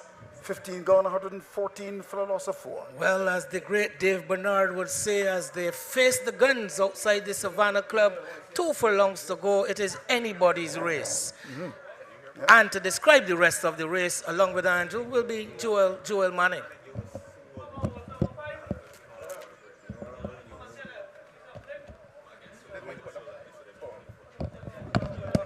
So 114 for 4. Bab is 4, Albert is on 11. And Dylan Douglas is going to come into the attack. But a lot of things changed since you were last doing commentary, Joel. When you were here, Aline was going great guns. Now it's 58 from 30. Not on the equation, but a couple of wickets have fallen as well. But St. Vincent and the Grenadines Police Force have really come back into the match, thanks to Denver's bowling as well. Beautiful. Now Douglas to come into the attack. Chance for catch taken. Bab goes. Soft dismissal. Short ball pulled away, down to back with square. A ball that he really should have hit maybe into Government Hill. Instead, he's still at Weymouth. Further trouble for police. And they're now beginning to slip here. They've lost their 5th wicket now. Joel. Yeah, just going into what would be the longer side of the boundary and want to get into that win factor as well. An easy catch in the end because the man at deep square leg did not have to do much work to take that one. Larry Babb goes, a crucial wicket, goes at a crucial time for Barbados. 114 for 4. Babb, he goes for 4.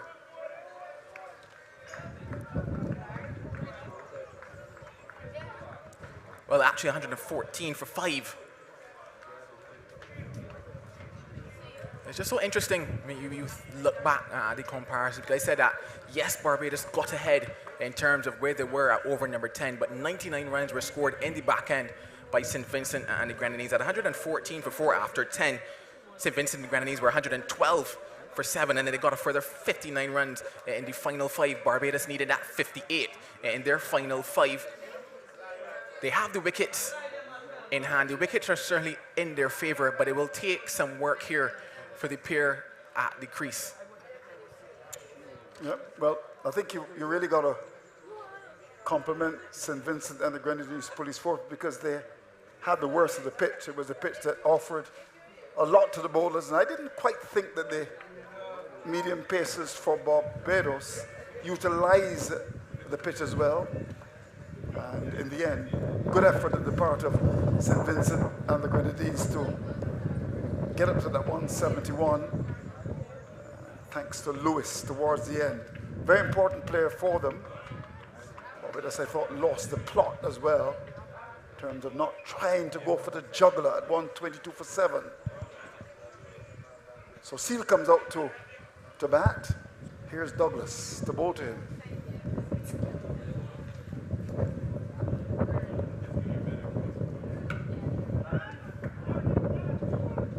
Just a single. Yeah, holding back the delivery, and he knows as the off spinner that the angle here might favour, yes, the right-handed batters, but the ground favours him. It's a lot of space into that leg side. The wind is blowing strong. He's asking them if they want to take it on to go ahead. Well, that must be safe. It is. Put away, down to backward square by Albert, whose timing has not been the best. He gets a boundary. Yeah, the pace is what really helped Albert on that particular occasion. A much faster delivery from Douglas, and not just the fact that it was fast, but it was offline. It was heading down the leg side on the angle of being over the wicket, and all Albert had to do was help it around the corner. He got enough back onto it, and 4 good runs for him and 4 good runs for Barbados.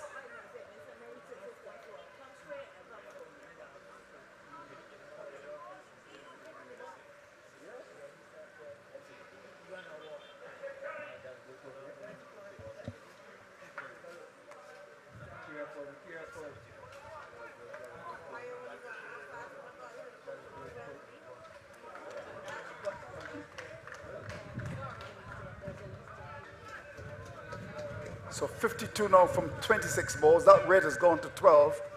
At one stage they were scoring at, well, I mean the rate required was on the 8.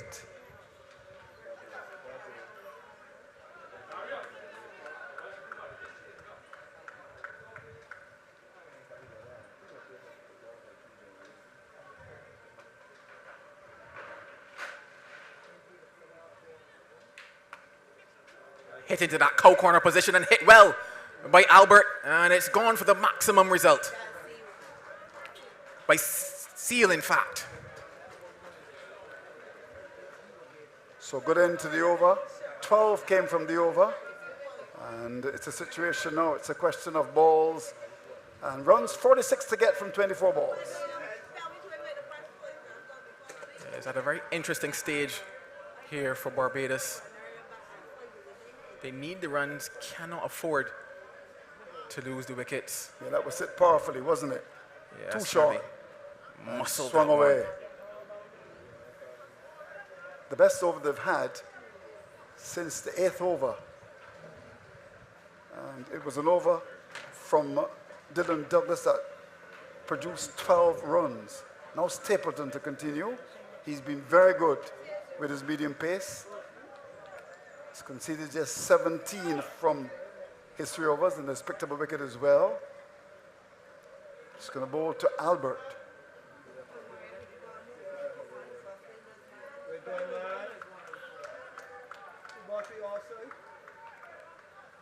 Albert playing across the line. Someone in the back shouting, play the ball through the offside. He played with a crooked bat, as one will describe it.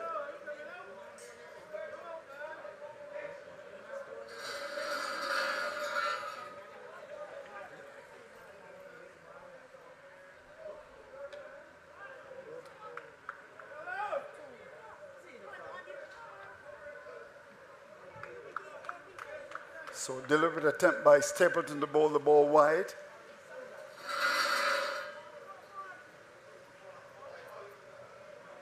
And that rate is now over 12.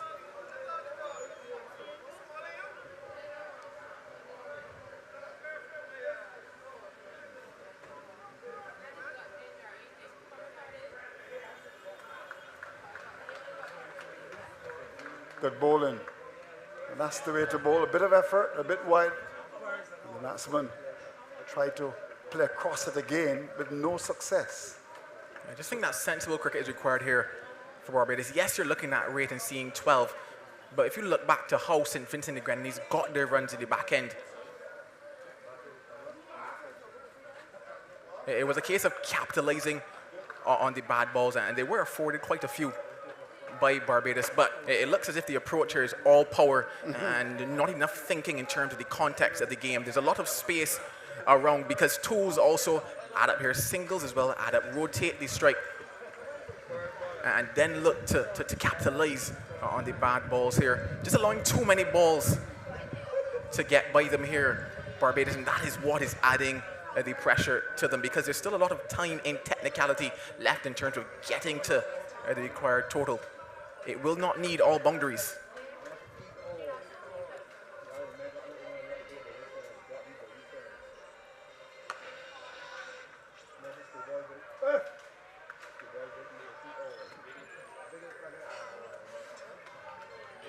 It's just so interesting looking at the leg side field. It's stacked coming around, so there's a man at long on a man at deep mid-wicket, a man at deep square leg as well. You consider whether or not dropping it into that leg side and looking for the 2 as well on more than one occasion could bring the results that you're looking for. 3 2s is still 6 in the over.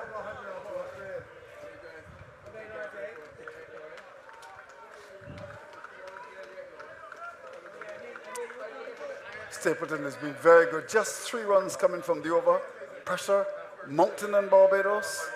The equation, 43 to get from 18. And look at that rate required now, it's 14.33. Yeah, certainly pressure. Moncton and Barbados not responding to it at the moment. Just looking for the boundaries. And yes, they do need boundaries, don't get me wrong. Yes, they do need boundaries at this stage, but at the same time, you must look to turn those good deliveries into scoring options for you.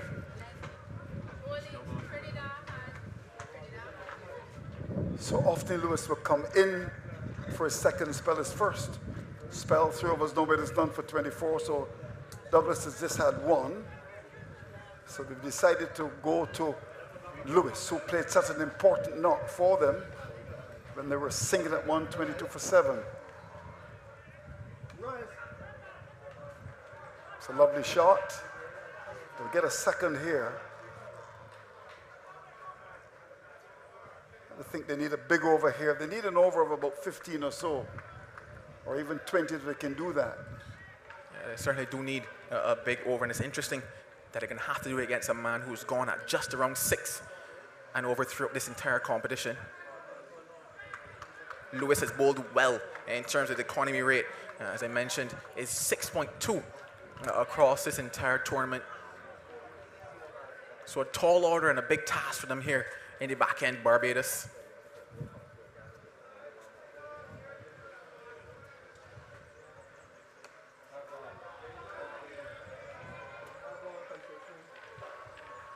It's gone a long way. It's gone for 6 runs. Very well played indeed by Albert. They really needed that.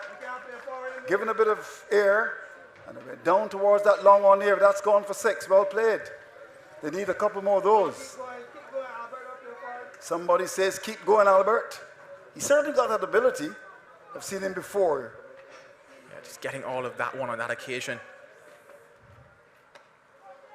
And that's gone a long way as well. That's gone for 4. Short of a length. And pulled down towards that straight mid-wicket area. Now, they equating 31 to get from 14 balls. Let's look at this. Yeah, dragging it down on an occasion. This time we're seeing the one that went straight back over the head, and that occasion was too full from Lewis. The length was wrong.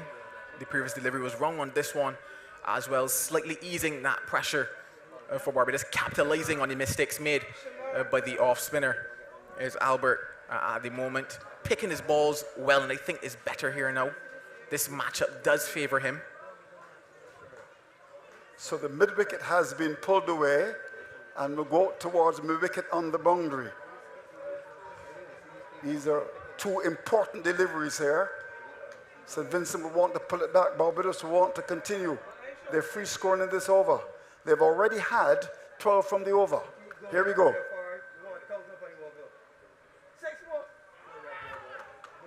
And he's bowled him. Going on the back foot, looking to force the ball through the offside, and he's gone. So that's a big wicket to get. Yeah, certainly the wicket that St. Vincent and the Grenadines would have wanted, especially given that they dropped Albert when he was just 3 in over number 11. He went on to make 30 from 23 deliveries. Did Albert. A wonderful little innings from him comes to an end. Success for St. Vincent and Grenadines, flatter, and the length was a lot better as well on that occasion from Lewis. Pulled the length back, kept it flat, and Albert seen his leg stump disturbed. The 8th wicket down, or rather the 6th wicket down for Barbados, 141 for 6.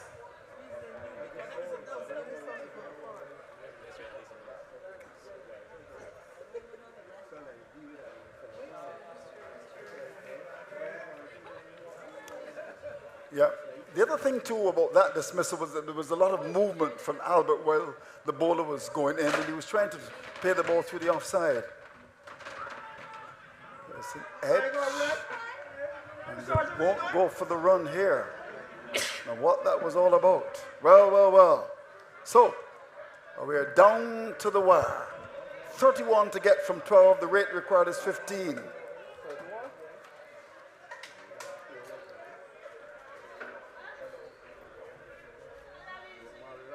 Oh, the crowd on hand is certainly in for a close finish here. They've grown as the day has gone on, been treated to some wonderful action, and either way that their support leans, they can probably say that this was a wonderful start to semi-final day here in terms of the regional police cricket tournament. Well, these are moments. You get 12 from the first 4, then the batsman gets bowled, and then the last ball, not a run scored. And it now pushes the rate over 15. So they need a big over. They say that in T20 cricket, the 19th over is always the most important. And they've gone back to Darius Martin, who's bowled 3 overs, no better than 1 for 29. He's going to bowl to Seal, who can certainly give it a whack. But the odds are with St. Vincent and the Grenadines here, but you never know. Cricket is a funny old game. Yes, so you're looking at 31. I do believe they need to be targeting roughly about 20 at least in this over. The bulk of the work needs to be done in over number 19 for Barbados. Here's Martin to start over number 19. And it's a no ball. Wow. Starts with a no ball. Free hit. It takes us back to the first innings, the innings of St. Vincent and the Grenadines, when even in the 19th over and the 18th over, they were receiving a couple free hits, and that's what really gave them the momentum at the end. You certainly want this at the start of the 19th if you're Barbados, a chance to just have a free swing at it. The wind is favouring him to the leg side, hence why I believe this is why Martin is bowling around the wicket. He's looking to push that ball across Seal at the moment. So free hit is an offer here. And he doesn't connect. He does not connect. So Martin gets away with that. Banged in short. Good pace. It was almost telegraphed in terms of the type of delivery that Martin would have bowled there. The angle going across him. You probably just have to tell yourself that maybe Seal missed the trick on that occasion, especially with the man at third man up.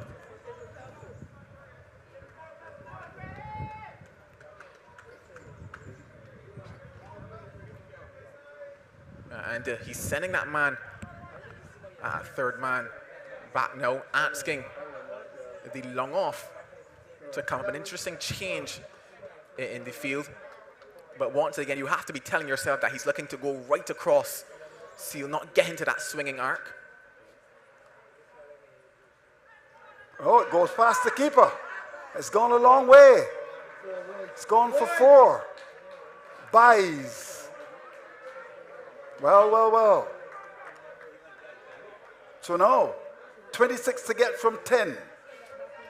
Probably man at third man, too wide on that occasion. You probably do expect that your keeper would glove it there, because I guess everybody out there knows what is coming. Third man maybe just too wide there, couldn't get around. The keeper not doing the best of jobs behind the stump. Also 26 needed from 10. The tension is growing, the nerves are here at Weymouth. Here's Martin. It's a long way there. Whose catch it will be? Taken. Good catch. Kept his eyes on it. Mid-off comes in to take the catch. And Barbados loses another wicket. Well, Seal looking to get the elevation on it. Probably could have looked towards that offside, given that you know the angle will always be going against him. Trying to get it probably more so towards that long on mid-wicket region, and hence why it got that level of elevation. The bat twisting and the hand ever so slightly, and it ended up being quite an easy catch in the end for the man coming around at mid-off. It took some catching in the end because it did go sky high, and when you look at the conditions above, clouds all around, that ball could disappear. We saw that happen with Kadeem Aline in the very 19th over as well from this end, but the catch was taken, and with it the 7th wicket falls for Barbados. And it's now 26 to get from 9 balls. The rate has gone to 17.33. New batsman is Stefan Goodin. He can give it a whack as well. The odds are with St. Vincent and the Grenadines Police Force. Here's Martin from round the wicket to Goodin. Can't get better under that. And they will get what will be a bye. The keeper picked it up. And it's a bye. He threw it back to the bowler, went behind him, and they took a run. The bye. Well. But it brings Sargent into strike. Yeah, probably the man that you would want at that striking end. Sargent, the more experienced and probably the cleaner hitter of the ball, the man with probably a wider shot range as well. They need a boundary here.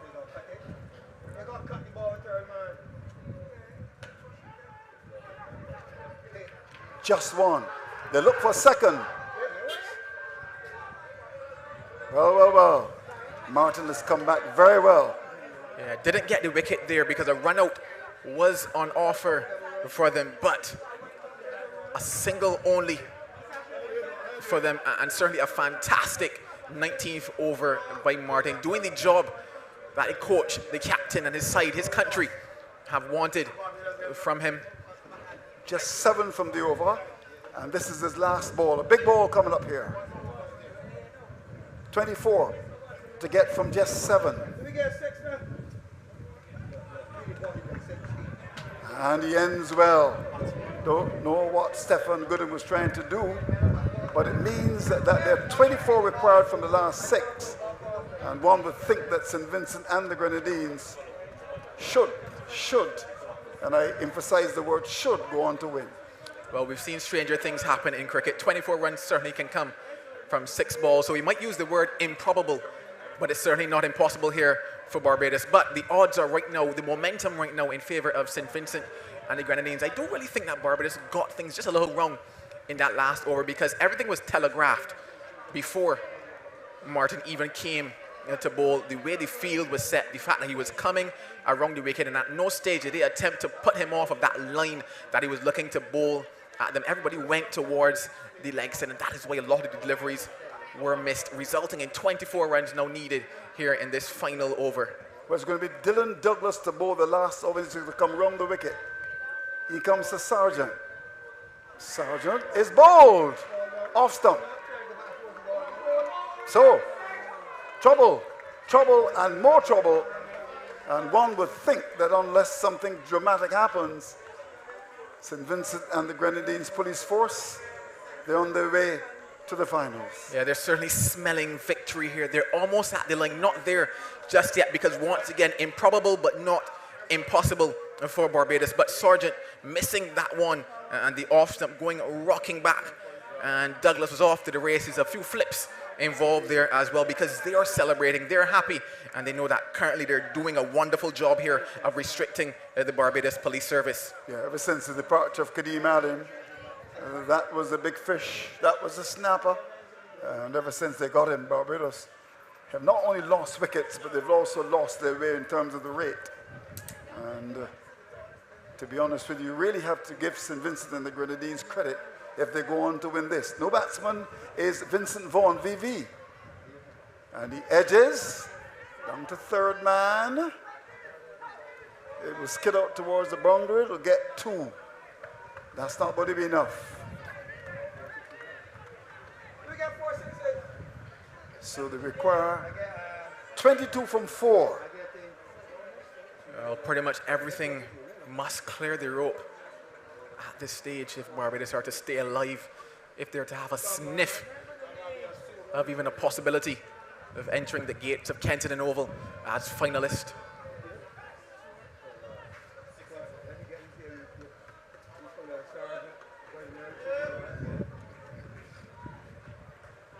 Certainly been a fantastic final here, or rather semi-final at Weymouth.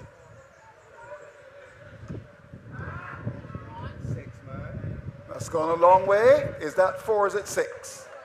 4 runs. Yeah. Over cover. Dropping just inside that one. So they need 18 runs from 3 balls, so that's a simple equation. Simple, simple, simple. 6, 6, 6. That's the only simplicity in that equation there. Can Venice Vaughan do it? I mentioned improbable but not impossible. Tight deliveries needed for St. Vincent. Beautifully bowled indeed. So it's all over really now. Yeah, unless there's a no ball here from Douglas.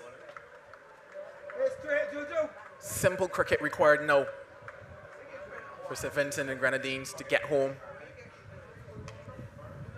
That won't do it. So the writing pretty much on the wall here. They know what is coming their way. The hearts are beginning to race for St. Vincent and the Grenadines.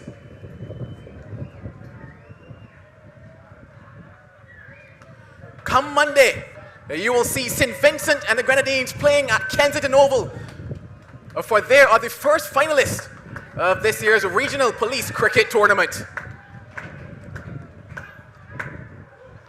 And congratulations to them, because I think when you look at it, they really deserve to won the game in my view, in that I didn't think that Barbados capitalized enough on a pitch that offered a great deal to the bowlers.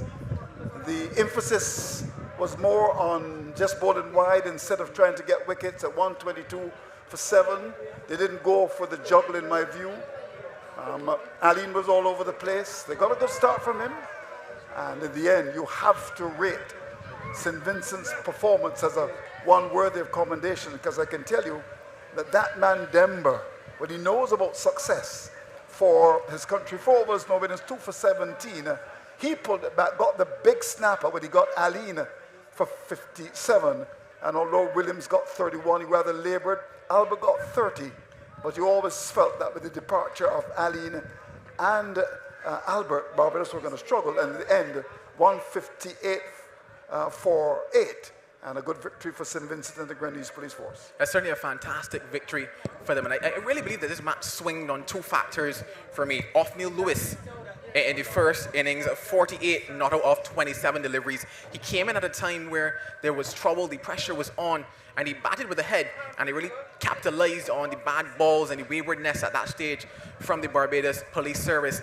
And then at one stage in the Barbados innings, they certainly looked set and on course for what should have been maybe a relatively comfortable victory. But Kenneth Dember being introduced in over number 8 was the second factor for me. Those 4 overs were the key overs to my mind for St. Vincent and the Grenadines, just going 2 for 17. He came at a time where they wanted to pull back the scoring rate. He did just that, but beyond that, he got 2 key wickets as well, and a job well done overall for St. Vincent and the Grenadines. They have been confirmed as the first finalist that we'll see on Monday at Kensington Oval. So very quickly, just looking back over how things went.